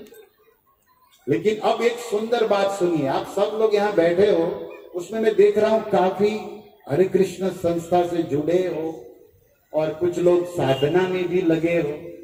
इसलिए कुछ बातों को अवसर समय आने पर समझना जरूरी होता है। जैसे एक श्लोक है विष्णु पुराण का, नमो ब्रह्मण्य देवाय गौ ब्रह्मण्य हिताय, है ना? नमो ब्राह्मण्य देवाय गौ ब्रह्मण्य जगत हिताय कृष्णाय गोविंदाय नमो नमः। भोग लगाते हुए आप शायद इसको बोलते होंगे, आपको अगर संस्कार दिए हो, जिसमें एक ध्यान दीजिए, वहां पर नमो ब्राह्मण्य देवाय, वास्तविक श्लोक क्या है? नमो ब्रह्मण्य, ब्राह्मण और ब्रह्मण्य, गौ ब्राह्मण वहां पर है, वहां पर नमो ब्रह्मण्य देवाय, नमो ब्राह्मण देवाय नहीं है, नमो ब्राह्मण, और फिर गो ब्राह्मण, वहां पर गो और ब्राह्मण की रक्षा के लिए। पिछले ब्राह्मण है पिछला शब्द, लेकिन आगे का शब्द क्या है? नमो ब्रह्मण्य। अच्छा, ब्राह्मण और ब्रह्मण्य में क्या फर्क है? हाँ देखो, जिसके अंदर ब्रह्मत्व हो उसे ब्राह्मण कहते हैं। जिसके अंदर ब्रह्मत्व हो, मतलब वेदों का ज्ञान हो, ब्राह्मण कुल में जन्म हो, लेकिन ब्रह्मत्व होना चाहिए ना, उसके संस्कार पवित्र होने चाहिए, वे मंत्रों का ज्ञान होना चाहिए, ब्रह्मत्व कुछ तेज होना चाहिए, उसका जीवन कुछ पवित्र होना चाहिए, राइट? ब्रह्मत्व के बिना तो ये जो ब्रह्मण्य है वो ब्रह्मत्व है, मतलब जिसके अंदर ब्रह्मण्य है वो ब्राह्मण है। अब क्या हो गया इसका मतलब? भगवान जो विष्णु पुराण का ये श्लोक है ना, एक बात इसको मैं समझाने से पहले एक और प्रश्न पूछना चाहता, कितने लोगों को ये श्लोक पता है, सुना है ये श्लोक? हाथ ऊंचा करें। नमो ब्रह्मण्य देवाय, ओके। बाकी लोगों ने तो सुना ही नहीं है, तो फिर ना रहा बांस ना बजे बांसुरी, चिंता ही नहीं।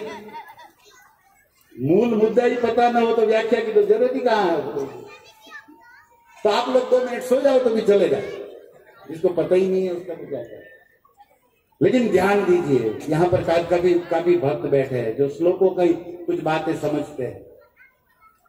ब्रह्मत्व या ब्रह्मण्य जिसके पास है वो ब्राह्मण है। तो भगवान ब्रह्मण्य देव है, अर्थात भले कोई व्यक्ति ब्राह्मण कुल में न जन्मा हो लेकिन उसके अंदर ब्रह्मत्व हो तो भगवान उनके देव है। समझ में आ रहा है? हमारा जन्म ब्राह्मण कुल में नहीं हुआ लेकिन हमारे अंदर वेदों का ज्ञान है, वेदों के अनुसार पवित्र जीवन, अर्थात हमारे अंदर ब्रह्मत्व है, ब्रह्मण्य है, तो भगवान हमारे प्रिय है और हम भगवान के प्रिय। ब्रह्मण्य को प्रिय, ब्राह्मण नहीं बोला, ब्रह्मण्य। अब श्लोक देख लेना, उस पर किसी और विद्वान से थोड़ा डिस्कस कर लेना इस बात में।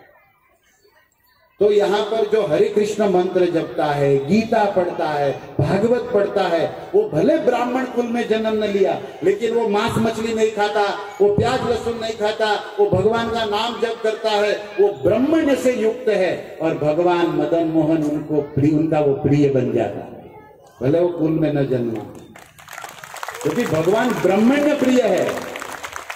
खाली जाति ब्राह्मण्य जिसके पास है, अब ब्राह्मण कुल में जन्म लिया लेकिन वेदों का ज्ञान नहीं, ब्रह्मत्व भी नहीं, वो भी वंदनीय पूजनीय है लेकिन वो देव सर्वस्व हो जाए वही है, दूसरे नहीं है, ऐसा भ्रम में न रहे।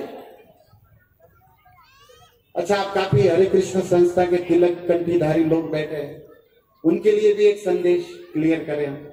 महाप्रसाद गोविंद, अब चालू नहीं हो रहा है, मंत्र बोला जा रहा है, आप लोग खड़ा मत हो जाना, भागेंगे, बहुत सावधान होना पड़ता है। ये जो महाप्रसाद हम खाते हैं तो ये हरे कृष्ण संस्था में ये मंत्र बोला जाता है, ये महाभारत का मंत्र है। ये जो मंत्र है महाभारत का, व्यास का वैशंपायन का सुनाया हुआ, जन्मेजय को, और व्यास का लिखा हुआ, व्यास का भी बोला हुआ, लिखा हुआ तो गणपति का, आपके गणपति बापा का लिखा हुआ है, महाभारत है ना। तो उसमें क्या श्लोक है? महाप्रसाद गोविंदे, बोलिए, नाम ब्रह्मणि वैष्णवे, स्वल्प पुण्यवतम राजन, विश्वासो नैव जायते। अर्थात हे राजन, स्वल्प पुण्यम, जिसके पुण्य अल्प है उसको विश्वास न एव, इनको विश्वास नहीं, जिनके पुण्य अल्प है उनको इनमें विश्वास नहीं होगा। किन में विश्वास नहीं होगा? बोले महाप्रसाद गोविंदे, गोविंद के महाप्रसाद में, कि कृष्ण का प्रसाद कृष्ण का स्वरूप है, कृष्ण का प्रसाद कृष्ण की तरह दिव्य है, ऐसा विश्वास जिनका पुण्य अल्प है उनको गोविंद में, उनके प्रसाद में।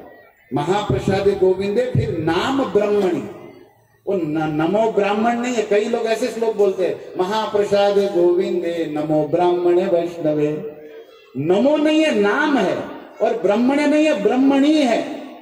वो नाम ब्रह्म मतलब भगवान में, भगवान के नाम में और भगवान के प्रसाद में, और लास्ट शब्द वैष्णव, भगवान के भक्तों में। इन चार वस्तु में जिसका पुण्य अल्प है उनको विश्वास नहीं होगा। कौन सी चार वस्तु? महाप्रसाद, गोविंद, गोविंद में और उनके प्रसाद, नाम ब्रह्मण, भगवान नाम ब्रह्म में, और वैष्णव, ये चार में विश्वास नहीं होगा। चारों दिव्य है, चारों महान है, लेकिन जिसके पुण्य अल्प है उनको विश्वास। तो वहां पर नाम ब्रह्म, हरि नाम की महिमा बताई गई है। और हम लोग क्या बोलते हैं? नमो ब्राह्मणे वैष्णवे, मतलब ब्राह्मण और नमो, नमो नहीं है, नाम है। It's the shloka, original shloka of Mahabharata, it is the real meaning. समझना चाहिए शास्त्र, नहीं तो हंसी के पात्र बनोगे और दूसरे का भी अज्ञान बढ़ाओगे, बिना समझे समझाने चले।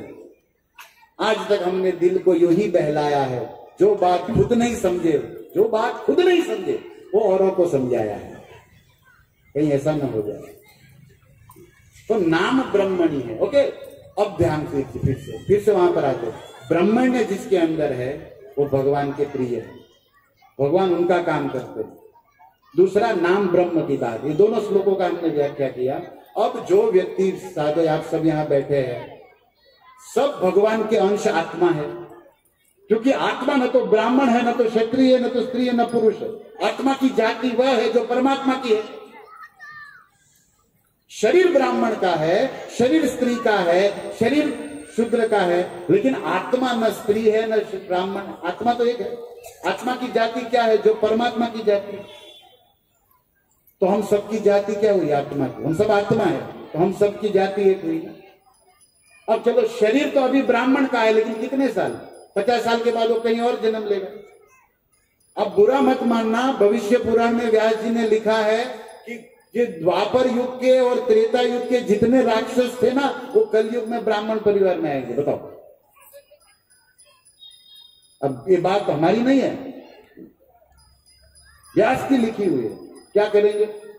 लेकिन कभी कभी हमने ऐसे लोगों को देखा है कि व्यास जी की बात सत्य लगती है कि हाँ भाई है, क्या करें बताओ। इसीलिए सत्य को सुंदरता से समझिए और स्वीकारिए और अपना मंगल करिए और औरों को मंगल का रास्ता खोलिए। जड़ता में, अभिमान में, अज्ञान में केवल समय की बर्बादी, और आप अपना ही अमंगल करेंगे और दुनिया का भी करेंगे। इसलिए संनियम इंद्रिय ग्राम्यम सर्वत्र समबुद्ध है सर्वभूत हिते रहता। ये सब बातें है ना गीता की, उसको बढ़िया से समझिएगा। तो दास क्या कहना चाहता है इन बातों से कि ब्राह्मण भगवान के प्रिय है, लेकिन जैसे ही वैष्णव अपराध करेंगे ना, ब्रह्मत्व चला जाता है, ब्रह्मण्यता चली जाती है, फिर वही भगवान का प्रिय नहीं रहता। फॉर एग्जाम्पल दुर्वासा मुनि ने, भागवत जी में कथा है कि अम्बरीश राजा का अपराध किया, फिर सुदर्शन चक्र पीछे पड़ा। सुदर्शन चक्र पीछे पड़ा तो दुर्वासा ब्रह्मलोक गए, इंद्रलोक गए, कैलाश गए, शंकर जी ने भी मना कर दिया, तो अंत में वैकुंठ गए, जिसका सुदर्शन चक्र था विष्णु के पास। और भगवान विष्णु तो सर्वज्ञ है, लक्ष्मी जी चरण दबा रही थी, वैकुंठ में थे, उसको पता चल गया, नेट से सीसी कैमरा में देखा कि दुर्वासा आ रहा है भागता भागता, तो भगवान खड़े होकर गेट पे आ गए, ये आदमी अंदर न घुस गया। हम भी किसी कभी गिर जाते, जो हमको अंदर नहीं बोला वो गेट पे खड़ा रहता, वहीं बात करता, बोल यहीं से बात करो निकलो, बोलता नहीं, लेकिन हम स्टाइल होता है, भगवान का स्टाइल है, एवं परंपरा प्राप्त में कुछ भक्त लोग। नहीं तो व्यक्ति साइड में होकर अंदर लेता है, लेकिन वहीं खड़ा खड़ा बात करे, मतलब चाहता नहीं कि आप। इसलिए हमको भी बुद्धि होना चाहिए, किसके घर जाए, कितना रुके, कब निकले। कुछ मेहमान फेविकोल लेके आते, जाते ही नहीं, ये बेचारा घर वाला बस पकड़ता है कि तुम नहीं जाओ तो तुम रहो, मैं जाता हूं, समस्या हो जाती है। क्या करेंगे? अच्छा, दुर्वासा ब्राह्मण है, फिर भी भगवान ने उसकी रक्षा क्यों नहीं की, वैकुंठ में क्यों नहीं लिया? अच्छा, भगवान गीता में कहते हैं मामेकम शरणम व्रज, कैसा भी हो मेरी शरण में आता है तो दुर्वासा शरण में भी तो गया, प्रार्थना है दुर्वासा की भागवत में, मैं आपकी शरण में हूं, मेरे अंदर लीजिए। भगवान ने कहा सॉरी। अच्छा, गीता में लिखा है जो दुखी है और दुख में मुझे पुकारता है उसका मैं उद्धार करता हूं। दुर्वासा बेचारा दुखी है, पीछे सुदर्शन चक्र चला रहा है और ये कह रहा है, आर्ता उसमें, हमें आर्तो, मैं दुखी हूं। बेचारा दुखी है, शरणागत है, ब्राह्मण है, फिर भी भगवान ने एक बात सुनी नहीं। जबकि भगवान के तीनों गुण है, ब्राह्मण को प्रिय अपना मानते हैं, शरणागत को स्वागत करते अपना मना लेते हैं, जो दुख से पुकारता है उनका दुख दर्द मिटा, ये सब बात भगवान को लागू होती है। तो दुर्वासा के साथ क्यों रॉन्ग हो गए? क्योंकि दुर्वासा वैष्णव अपराध करते आए। अम्बरीश ब्राह्मण कुल में जन्मे थे? नहीं, क्षत्रिय थे। कुल किसका ऊंचा है? दुर्वासा का। अत्रि के पुत्र है भाई, अत्रि अनसुया का, शंकर जी का अंश है दुर्वासा। शंकर जी ही दुर्वासा के रूप में, सामान्य नहीं है दुर्वासा, लेकिन फिर भी काम नहीं बना। इसलिए भक्तों, आप सब इन शास्त्रों की बातों से जीवन में उन्नति, मंगल कैसे हो, ये छोटी छोटी बातें सीखी कि हम में ब्रह्मत्व होना चाहिए, पवित्रता होनी चाहिए। मतलब ब्राह्मण के गुण जो गीता में लिखे गए ना, क्षमा, दमा, तप, शौच, तो प्रभुपाद जी हरे कृष्ण आंदोलन इस्कॉन खोल के क्या किए? गुणों से ब्राह्मण बनाए, क्योंकि गुण कर्म विभाग है। गीता में कहा गया कौन किस जाति का है, उनके गुण बताएंगे, उनके कर्म बताएंगे। केवल जाति अभिमान करके, झगड़ा करके आप अपना कुल और निम्न ले जाओगे। इसलिए कार्य महान करो, सत्कर्म करो, धर्म कर्म करो, वो आपका कार्य आपकी पहचान देगा। कार्य जीरो करना है, माइनस करना है, शास्त्र विरुद्ध करना है, और केवल वाणी से ढिढोरा पीटते रहोगे, गर्व से कहो हम भारतीय हिंदू है, और न खाने लायक चीज तंबाकू खा के भूमि पर थूकता है, बीड़ी का धुआं निकालते हुए सबका सरदर्द करता है और कहता है कि हम भारतीय भारतीय। तेरे जैसा भारतीय होगा? बोलना क्या, करना क्या, सोचना चाहिए ना। इस पृथ्वी को मां कहती है भारत की संस्कृति। ये विष्णु की पत्नी है जो हमें अन्न देती है, जीवन देती है, और उस पर न खाने लायक वस्तु खा के थूकना, ये कौन से संस्कार है बताओ? लेकिन आज दुनिया क्या कहे? हमारा भारत का सुभाषितम हमें सिखाता है कि पथारी से, बेड से सुबह उठो ना, और पांव पृथ्वी पर रखने से पहले सर रखो कि हे मां पृथ्वी, तुम्हारे ऊपर सर रख के पूरा दिन काम करूंगा, वजन बढ़ाऊंगा, तुम्हें कष्ट होगा तो क्षमा कर दो। समुद्र वसनी देवी पर्वतस्तन मंडले, विष्णु पत्नी नमस्तुभ्यम पाद स्पर्श समस्व में श्लोक बोला जाता है। ये विष्णु की पत्नी, हे भूमि, मेरी मां, क्षमा कर, तेरे से मेरा। ऐसा कौन करता? ऐसा तो नहीं करता, ऊपर से पाप करते।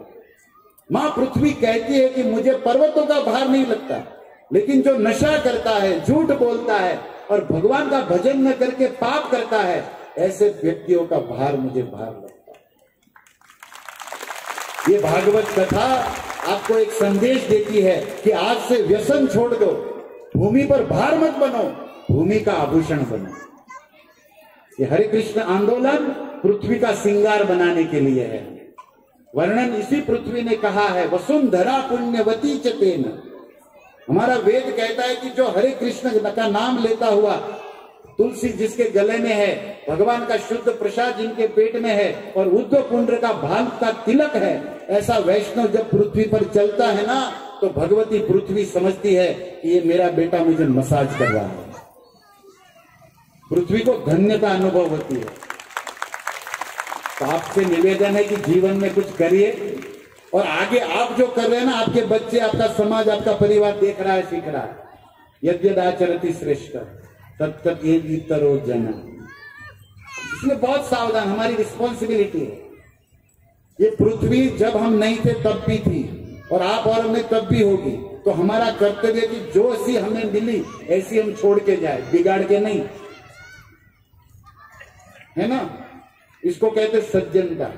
We are gentleman. हमारे गुरु महाराज सिंपली समझाते थे कि जिस स्थान पर गए हो ना, जैसा तुमको अच्छा लगता है, या वो जैसा अच्छा सुंदर था, वहां से निकलो ना, तो ऐसा ही सुंदर छोड़ के जाओ दूसरों के लिए। किसको पता है? ये अगर पता होता तो मोदी जी महाराज ये अभियान चलाने नहीं पड़ता, स्वच्छता। लेकिन चलाने के बाद भी देखो कहीं कहीं क्या क्या दशा है। लेकिन बाहर स्वच्छता वही रख सकता है जिसके अंदर स्वच्छता हो। बाहर शांति वही ला सकता है जिसके अंदर शांति हो। खुद अशांत है और बाहर कहता है मैं समाज शांति लाऊंगा। तू अपने घर में शांति ला पहले। शांतिलाल तेरा नाम है और शांति कुंज में रहता है, शांति अपार्टमेंट में तू अशांत है। किसी का नाम होता है शांतिलाल, किसी की पत्नी का नाम होता है शांति माता, लेकिन शांति का नाम और निशान नहीं होता उनको। क्योंकि शांति कैसे मिलेगी, उसका फॉर्मूला गीता में। भोक्ताराम यज्ञ तपसाम सर्वलोक महेश्वरम स्वेदम सर्वभूतानाम ज्ञात्वा माम शांति पृच्छति। 5:29 भगवत गीता। 2:70 भगवत गीता। 71 होगा। विहाय कामान पुमान चरति निस्पृह निर्ममो निरहंकार स शांति मधि गच्छति भगवान कहते। और अशांत से कुतो सुखम भगवत गीता ये भी कहती।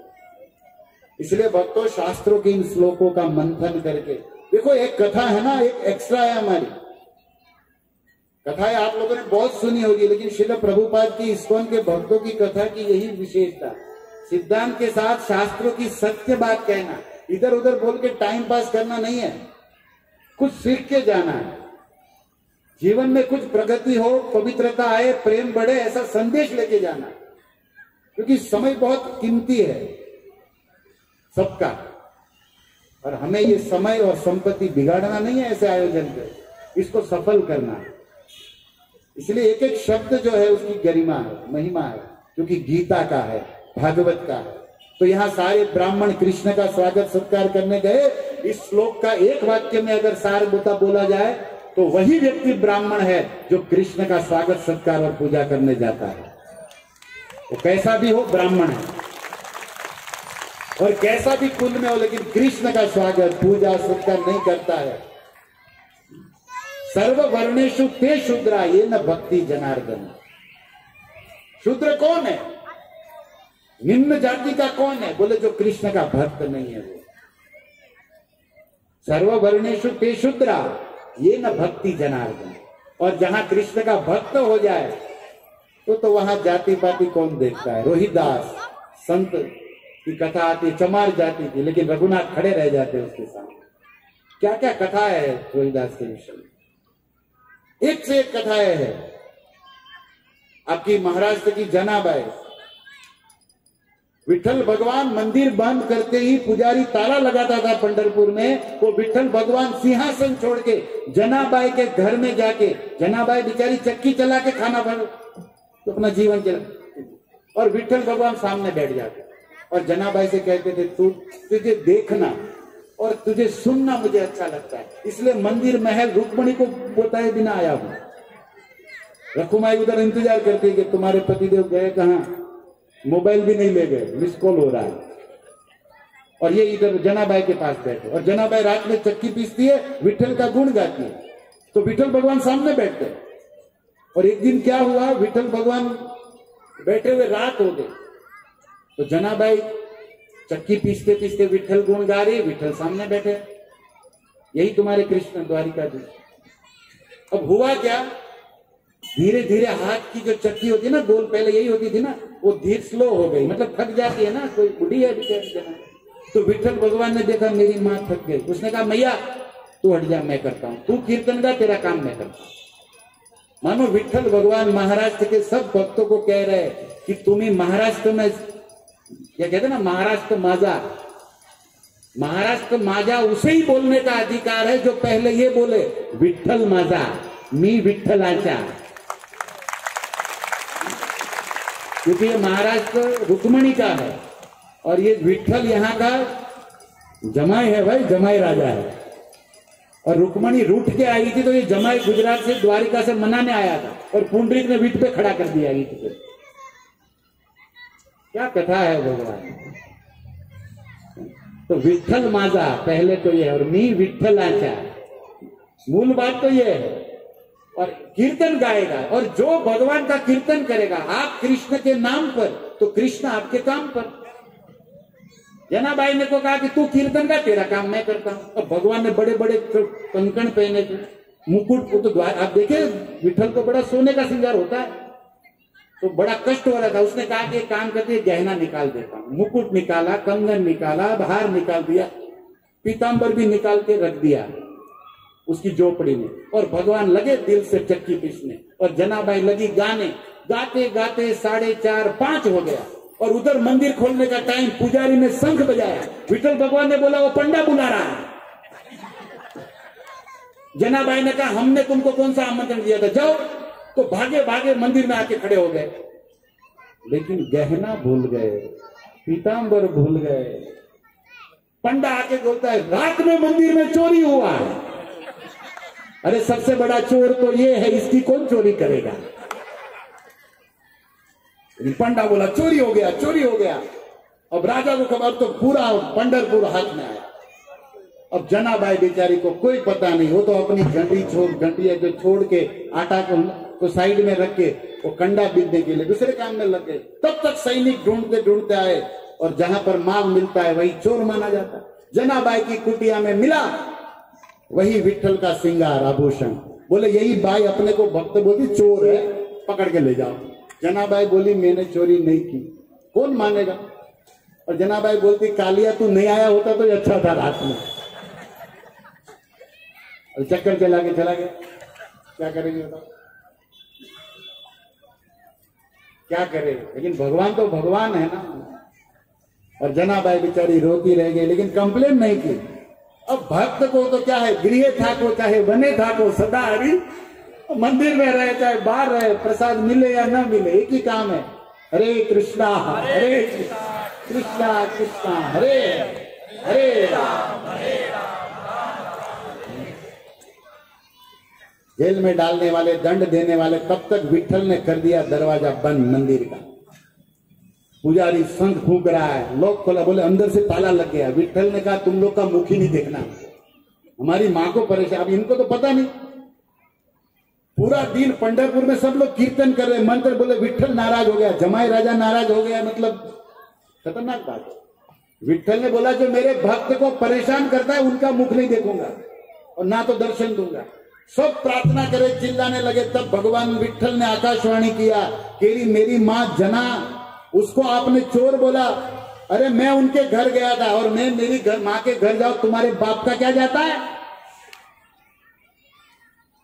अगर अभी खोला नहीं तो परे कर दूंगा। सब बोले माई क्षमा करो विठल चरणों में। अब जनाबाई की पालकी निकाली, जनाबाई हंस रही, कभी पिटवाता है, कभी पालकी निकलवाता है, कभी चोर बुलवाता है, कभी स्वागत कराता है, क्या लीला करता है। अब बताओ कौन से ऊंचे कुंड की है, लेकिन भगवान को उससे क्या मतलब है? भगवान तो प्रेम देखते हैं, भाव देखते हैं। इसलिए भक्तों कुल के अभिमान में मत रहिए। हम ब्राह्मण क्षत्रिय शारीरिक व्यवस्था है उसको पालन करना चाहिए ताकि समाज अच्छा रहे, लेकिन अंदर से हमें पता होना चाहिए कि हम भगवान के अंश आत्मा है और हमारा स्वरूप दास दासानुदास है। और इस जाति में कुल के अभिमान में आकर वैष्णवों का अपराध नहीं करना चाहिए। तो यहां पर तो एक ही बात है कि सारे ब्राह्मणों ने स्वागत किया, लेकिन इसकी व्याख्या देखो। और आज कलयुग ने सबको परेशान किया है, ब्राह्मण ब्राह्मण नहीं रहे, क्षत्रिय क्षत्रिय नहीं रहे। और एक बात ये भी सत्य है कि कलयुग कितना भी ऊंचे चढ़ जाए, लेकिन आज भी ब्राह्मण ऐसे बचे हैं जिनके कारण कलयुग कुछ नहीं कर पा रहा। आज भी सच्चे क्षत्रिय है, आज भी सच्चे ब्राह्मण है, तभी तो पृथ्वी टिकी है। तो सब ऐसे नहीं है और सब ऐसे भी नहीं है, हाँ सब बातें हैं। हमारे गौर कृष्ण महाराज को मैं पहली बार याद किया था पहले दिन, आज फिर से याद करता हूं। उन्होंने एक स्टोरी बताई थी। एक बार एक ब्राह्मण, एक राजा था, राजा का नाम था रामचंद्र ना, और उसको अभी थोड़ा आ गया था ब्राह्मणों को खिलाने के कारण, और फिर वो किसी की बात में और सारे ब्राह्मणों की पिटाई करने के लिए बोल दिया कि वो अगस्त से ब्राह्मण पिया था पूरा समुद्र, तुम सच्चे ब्राह्मण हो तो 1000 पानी की टंकी पी जाओ। सारे ब्राह्मण की लेफ्ट हो गई, 1000 टंकी कौन पिएगा, 1000 लीटर की, एक गिलास भी नहीं जाता। लेकिन एक ब्राह्मण बड़ा बुद्धिमान था, उसने कहा 1000 क्या है, 2000 की टंकी पी जाएंगे, सही ब्राह्मण है। सारे ब्राह्मण उसको देख रहे, मरेगा, बोले चिंता मत करो। लेकिन उसने कहा आपने भी सुना है कि रामचंद्र नाम का एक क्षत्रिय हुआ था और उसने पत्थर को पानी में तैराया था। हाँ सुना था। बोले तू भी सच्चा क्षत्रिय का बच्चा है तो पत्थर को पानी में तैरा दे, वो पानी हम पी जाएंगे। अगर हम ब्राह्मण है तो तू कौन सा सच्चा क्षत्रिय थे ना, राम राजा रामचंद्र क्षत्रिय थे, और क्या किया, समुद्र पे पुल बांध दिया, पत्थर तैरा दिया। तो तू भी अपने को क्षत्रिय कहता है, रामचंद्र तेरा भी नाम है, तो जितने पानी की टंकी में पत्थर तैरा देगा ना उतना पानी पी जाए। तो रामचंद्र ने बोला चलो सब प्रवचन समाप्त, प्रसाद का टाइम हो गया, तेरी भी नहीं हमारी भी नहीं, तुम भी सब अच्छे ही अच्छे। क्योंकि बुराई करने जाओ तो बुराई किसमें नहीं है, लेकिन बी पॉजिटिव, अच्छा ही देखना चालू करो, बुराई अपने आप साफ होगी। तो हमें यहाँ ना ब्राह्मण क्षत्रिय सब वंदनीय है, सबका अपना अपना स्थान है और सब में अच्छे है, बस हमें अच्छों पर ध्यान रखकर अच्छा बनना है। और जो सच्चा है वही अच्छा है, बाकी अकल का कच्चा है। जो भी बातें हो, जो सच्चा है वो अपने आप में अच्छा है। इसलिए कहते हैं कि मैं सच्चा बोलता हूं, इसलिए सबको अच्छा लगता है, क्योंकि झूठ तो एक ना एक दिन बाहर आता है और लंबी चलेगी नहीं झूठ की दुकान। सत्यमेव जयते। तो सारे ब्राह्मण कृष्ण बलराम का स्वागत कर रहे, सत्कार कर रहे। इसका एक अर्थ यह है कि जो व्यक्ति भगवान कृष्ण को इष्ट आराध्य मानता है, उनकी पूजा करता है, योगेश्वर को, द्वारिकाधीश को, वो वास्तव में कैसा भी हो लेकिन वो ब्राह्मण है, वो भगवान को प्रिय, क्योंकि भगवान को तो भक्त प्रिय है, जाति पाति सब सेकेंडरी है। प्राइमरी तो भक्ति देखा जाता है। इस बात का संदेश हमें यहाँ से मिलता है और जीवन में हमें उतारना भी चाहिए। तो सुखदेव जी आगे सुनाते हैं, उचु पोरा हो गोप्य तप किम चरण महत् या हेतानुपश्यन्ति नरलोक महोत्सव। 31वां श्लोक। उचु पौरा, पौरा मतलब पूर्ववासी स्त्रियां, वो मथुरा की जितनी स्त्रियां, देखो पहले स्त्रियों की बात बताई, स्वागत किया, काम धाम छोड़ के आई, पुष्प बरसाया, फिर ब्राह्मणों की बात कही नीचे स्वागत सत्कार के, लेकिन सुखदेव जी फिर स्त्रियों पर जा रहे हैं। लगता है कुछ चूक गया है। तो अगले श्लोक में स्त्रियों ने पुष्प वर्षा की, काम धाम छोड़ के आई, ये तो बताया, लेकिन वो स्त्रियां देखते देखते बातें क्या कर रही थी वो बताना शायद सुखदेव जी को लगा कि मैं मिस कर दिया, इसलिए फिर से बोल रहे उच्चु पौरा। पौरा मतलब पूर की, मथुरा पुरी की स्त्रियां, सीधे पौरवासिनी स्त्रियां। अहो ऊंचू बोलने लगी, अरे देखो सखी देखो क्या, गोप्य की माचरण तप, गोकुल की गोपियों ने क्या सुंदर तप किया होगा कि जिस कमल नयन को आज हम देख रही है, गोकुल की स्त्रियां इसी कमल नयन की बंसी सुनती, इसी कमल नयन के साथ रास खेलती थी और इसी कृष्ण के अधरों का अमृत भी पीती थी। हमें तो केवल देखने मिल रहा है, लेकिन ये ठाकुर जी अभी मथुरा में बंसी नहीं बजाएंगे, रास लीला नहीं करेंगे। जो रस गोकुल की गोपियों को मिला, बंसी सुनना, रास खेलना, गलबाही देना, चुंबन लेना, जो कृष्ण पूर्ण रूप से ब्रज की गोपियों को मिला, ये गोपियां, ये स्त्रियां बात कर रही कि अहो गोप्य किम आचरण तप, सखी ये गोपियों ने क्या तप किया होगा कि ऐसा सुंदर पुरुष, परम पुरुष को वो पूर्ण रूप से प्राप्त करे, जिनका दर्शन ही नरलोक महोत्सव, जिनका दर्शन ही तीनों लोगों को सुख महोत्सव आनंद देता है। आज इनका दर्शन करके हमको इतना सुख मिल रहा है, तो फिर इनको छूने का, इनकी बंसी सुनने का, इनके साथ डांस करने का कितना सुख होगा। वो सुख किसको मिला है? गोपियों। देखो जब हम वस्तु देखते हैं ना, तब हमारी यही समझ है, देखा नहीं तब तो ठीक, लेकिन देखा तो इच्छा और बढ़ गई, अब देखने मिला तो अब और आगे बढ़ रही कि भाई छूने मिलते, रास खेलने मिलते, देखने मिलते, और ऐसा जिसको मिला है उसको याद कर रही कि गोपियों का कितना सुंदर भाग्य। ऐसा ही एक प्रसंग में आपको और स्मरण कराऊंगा। भागवत में प्रथम स्कंद में 11वें अध्याय में वर्णन है कि महाभारत का युद्ध समाप्त हो गया। भगवान कृष्ण ने कुंती बुआ से कहा कि आपके बेटे को राज मिल गया, शत्रु सारे समाप्त हो गए, अब मैं 2-2.5 महीने से द्वारिका से आया हूं, तो अभी सब समस्या समाधान हो गई, अब मैं वापस अपने घर द्वारिका जाना चाहता हूं। तो कुंती रोने लगी, अर्जुन रोने लगे।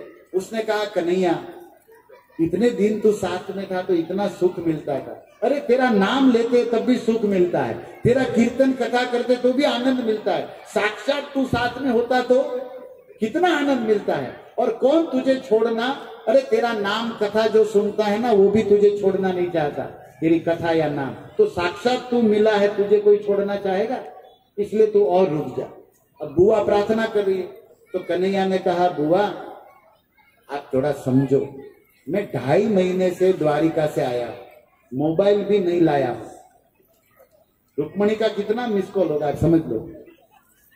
ये बंबई वाले, ये महाराष्ट्र दिल्ली वाले एक शादी करते हैं ना, संडे को 1 घंटा मंदिर सत्संग में नहीं जा पाते। मैंने 16,108 की है, 2.5 महीने से यहां सत्संग कर रहा हूं, थोड़ा हम पर दया करो। देखो भगवान एकदम प्रैक्टिकल बोल रहे हैं कि हमने एक शादी भी जिसने किया वो भी संडे मंदिर नहीं जा पा रहा है। आप लोग होंगे, टाइम नहीं, जाना तो चाहता है लेकिन बेचारा क्या करे, फंसा है। तो भगवान कहते हैं मैंने 16,108 की है, और कितने महीने से, क्योंकि महाभारत का युद्ध 18 दिन चला, लेकिन भगवान 1.5 महीना पहले आ गए सब मीटिंग करने, कैसे होगा प्लानिंग करने, और युद्ध के बाद भी भीष्म की स्तुति 10-15 दिन और चले गए, तो बोले अब तो जाने दो। और वहां पर भी सब प्रेमी है, क्योंकि रुक्मणी रो रही होगी, कृष्ण जो पति रूप में पाई और वो मिले नहीं, तो द्वारिका की पूरी प्रजा कृष्ण प्रेमी है, तो वो भी कृष्ण के इंतजार में, याद में रो रहे, इच्छा कर रहे। तो कुंती को भगवान कहते प्लीज ट्राई टू अंडरस्टैंड, आप समझिए मेरी सिचुएशन क्या है। तो कुंती को ने कहा बात तो तेरी सही है, लेकिन अभी हम भी क्या करें। लेकिन कन्हैया तूने जो सोच लिया वही करेगा तो वही जो गीता में भी बोला है, कर्मण्यवाधिका रस्ते, फल तो मैं ही दूंगा और जितना देना है उतना ही दूंगा। कोई कोर्ट में केस नहीं कर सकता। मैंने इतना माला किया तो इतना दो, बोले जा नहीं मिलेगा, और नहीं दिया उसको भी मिलेगा, तुम कुछ नहीं कर सकते। कृष्ण है भाई, क्या करे, केस तो कर नहीं सकते, स्वतंत्र सरकार है भैया। बोले करेगा तो वही जो तू जान लिया। हाँ भैया, तो आदेश दे दो ना सीधे। तो भगवान रथ पर सवार हो गए और वो रथ हस्तिनापुर के राजमार्ग में चलने लगा। उद्धव और सात्यकी चामर डुला रहे थे और अर्जुन पीछे छत्र हुए खड़े थे और भगवान रथ पर जा रहे कृष्ण। और वहां पर भी भक्तों वर्णन है, अन्योन्य आसित संजल्प उत्तम श्लोक चेतस कौरवेंद्र पुरस्त्रीणाम सर्वश्रुति मनोहर। भागवत 1:11-20। सूत जी सुना रहे कि हे निमिषारण्य के ऋषियों, जैसे ही कृष्ण उस बाजार के रथ पे चले ना, तो वो जो जितनी भी धर्मराज युधिष्ठिर के हस्तिनापुर की स्त्रियां थी ना, सब कृष्ण को देखने आ गई। और अन्योन्य आसित संजल्प, जल्प मतलब बात करना, संजल्प मतलब अच्छी बात है। अन्य एक दूसरे को बोलने लगी।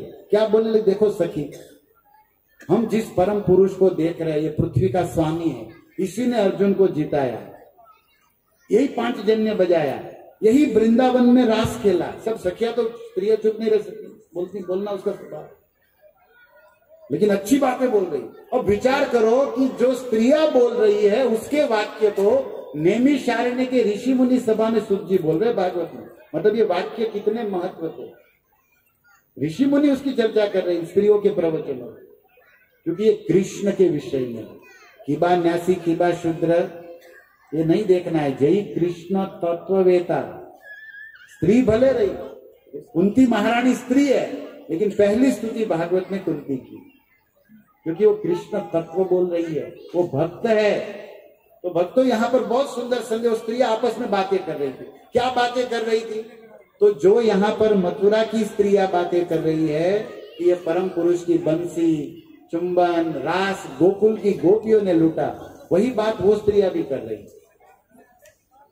नूनम व्रत स्नान होता दिनेश्वर समर्चितो यंग गृहीत पाणी भी। हे सखी, इस रथ पर जाने वाले जिस कृष्ण को हम देख रहे हैं, लेकिन ये कृष्ण के साथ जिसने पाणी ग्रहण किया है, वो रुक्मणी, सत्यभामा, द्वारिका की पटरानी कितनी भाग्यशाली है, जो जो इनके साथ रोज खेलती है, खिलाती है, इनके साथ पूरा रस लेती है। और इनको छोड़ो, वो गोकुल की गोपियों को जो सुख मिला वो द्वारिका की रानियों को भी नहीं मिला, क्योंकि वहां रास नहीं हुआ, वहां बंसी नहीं हुई। अधरामृत जो कृष्ण का है वो तो ब्रज की गोपियों को हुई। तो वहां पर भी ये सखिया बात करती। और स्त्रियों का स्वभाव है कुछ बातें करना। जैसे रामायण में राम जी चल रहे थे ना जनकपुर में, तो साथ में लखन थे, तो वहां पर भी सारी स्त्रियां आई। वो स्वामी लिखते हैं, जुवती जरोखन देखन लागी, देख ही राम रूप अनुरागी, कहि परस्पर वचन सप्रीति। परस्पर प्रेम से बोलने लगी। क्या बोलने लगी? ये दोनों सखिया, सखी इन कोटि काम छड़ी जीती। आज हमारी मिथिला, हमारी जनकपुरी धन्य है कि करोड़ों करोड़ों कामदेव को जीतने वाला ये परमानंद राम हमारे नैनों के सामने। तब तक दूसरी सखी कहती कि कौन है ये? बोले दुनिया में सूर, असुर, नाग, नर, मुनि जितने भी है ना, लेकिन इसके समान सुंदर कोई नहीं है। बोले विष्णु भगवान है ना, बोले उनके 4 हाथ है। बोले शंकर भगवान, उसके 5 मुख है। ब्रह्मा, बोले 4 मुख वाला। ये जो दो भुजा वाला राम जितना सुंदर है ना, उतना। अब देखो स्त्रियों की बात तो अपनी बुद्धि से ही होगी, वो तो अपने लेवल से बात करेगी। वही किशोर सुषमा सदन सुंदर गौर सुख धाम, कोटि कोटि काम इन पर हम न्योछावर करती है कि आज हमने नैनों से इस कमल नयन को, नीलांबुज श्यामल कोमलांग को देखा। तब तक एक सखी आई, बोले सुनो, ये कौन है? बोले ये दोनों दशरथ के बेटा है। तो दशरथ के बेटा तो क्षत्रिय होने चाहिए, तो इधर ब्राह्मण के साथ क्या कर रहे हैं विश्वामित्र के साथ? बोले विप्रकाज ब्राह्मण की यज्ञ की रक्षा के लिए आए थे। तब तक एक तीसरी बीच में से, अरे तुम दोनों चुप रहो, तुमको पता नहीं है इसने पत्थर से स्त्री पैदा कर दी। तब तक दूसरी सखी बोली सुनो सुनो सखी, जिस पुरुष को आप देख रही हो ना, और इसके बाजू में जो चल रहा है ना लक्ष्मण, उसका छोटा भाई सुमित्रा का बेटा, और ये दोनों हमारे यहां धनुष यज्ञ में आए हैं। तब तक एक दूसरी बोली सखी क्या जनक जी ने इनको देखा?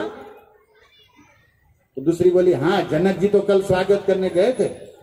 देखो स्त्रियों को सब पता होता है, जितना पेपर वालों को नहीं पता है ना, न्यूज वालों को, उतना मैसेज होता है यहां। बोले जनक राजा ने तो कल इसका स्वागत किया। तब एक सखी गुस्सा में हो गई, बोले जनक महाराज ने स्वागत किया तो फिर भी अपना धनुष का प्रतिज्ञा नहीं तोड़ा, लगता है कि बुढ़ापा में सटिया गए। अब देखो महाराज पे भी आरोप। बोले इतना सुंदर राम को देख के भी वही धनुष का प्रतिज्ञा लिया है। जनक जी को प्रतिज्ञा तोड़ देना चाहिए, धनुष टूटे या ना टूटे। सीता जी के लिए अगर सबसे लायक कोई है ना तो यही है। अब देखो स्त्रियां बातें कर रही, जनक जी की बुद्धि खराब हो गई। अगर इसको देख के तो धनुष यज्ञ फेल कर देना चाहिए और सीधा कल सीता जी से शादी करा देनी चाहिए। तब तक एक बोली देखो चिंता मत करो, हमको तो लगता है, मेरा दिल कहता है कि कल है ना ये धनुष तोड़ेगा और सीता के साथ इसी का शादी होगा। तब तक लास्ट में एक सखी आई जो प्रसाद के टाइम प्रवचन में आई थी, वो बोली, ये पहले वाली बोली तो लास्ट वाली भी बोली। वो क्या बोली? उसने कहा चुप रहो तुम सब, अभी सीता जी से इनकी शादी हो चाहे न हो, हमें क्या है, हमें तो प्रसाद खा के घर जाके सोना है ना। लेकिन लास्ट वाली तो बढ़िया डायलॉग है, सीता जी से इनकी शादी हो चाहे हमें क्या फायदा। तो ये पहले वाली बोली चुप रहे, तात आरती असमोरे, वो कहती है कि हमें फायदा है। अगर सीता जी से इनकी शादी होगी तो ससुराल के बहाने ये आते रहेंगे और आते रहेंगे तो हम इन्हें देखते रहेंगे और देखते रहेंगे तो हमारे कर्म बंधन। कहीं महाराष्ट्र में कलमबली में शादी हो गया तो फिर जनकपुरी में आएंगे ही नहीं, लेकिन सीता जी से शादी हुआ तो उसी बहाने यहाँ आते जाते रहेंगे और आते जाते रहेंगे तो हम भी इनको देखते सुनते रहेंगे तो हमारा काम होगा ना। यही बात यहाँ है। आपकी सोसाइटी में, आपके नगर में कुछ हरे कृष्ण भक्त रहते हैं ना, उसी भक्तों की कृपा है कि आपको ये प्रसाद भागवत और ये उत्सव मिल रहा है। अगर भक्त नहीं रहते ना तो आयोजन कहीं और होता कि नहीं। ये भक्त के संग का परम लाभ है। तो इस तरह भगवान कृष्ण और बलराम घूम रहे हैं, इस तरह राम और लखन घूम रहे हैं और हम लोग भवसागर में घूम रहे हैं। तो मैं आप लोगों को, हम सबको भवसागर से निकालने के लिए सुखदेव जी ने ये भावसागर भागवत कथा बोला है कि भैया जगत में भटकते मत रहो, भगवान के धाम में भक्तों के संग ब्राह्मणों और ब्रज गोपियों के साथ घूमते रहो। हरे कृष्णा कृष्णा कृष्णा हरे हरे, हरे राम। तो सब कथा हो गई लेकिन धोबी बच गया। तो धोबी जी तो धुलाई देखेंगे होगी कि नहीं, अगले कल कर देंगे। Thank you very much. सब जाग जाइए, प्रवचन समाप्त हो गया। और अनाउंस सुन लीजिए प्रसाद सबके लिए। श्रील प्रभुपाद की जय, गौर हरि प्रेमानंदे। श्रीमद् भागवत कथा महामहोत्सव की जय, हरे कृष्णा उत्सव की जय।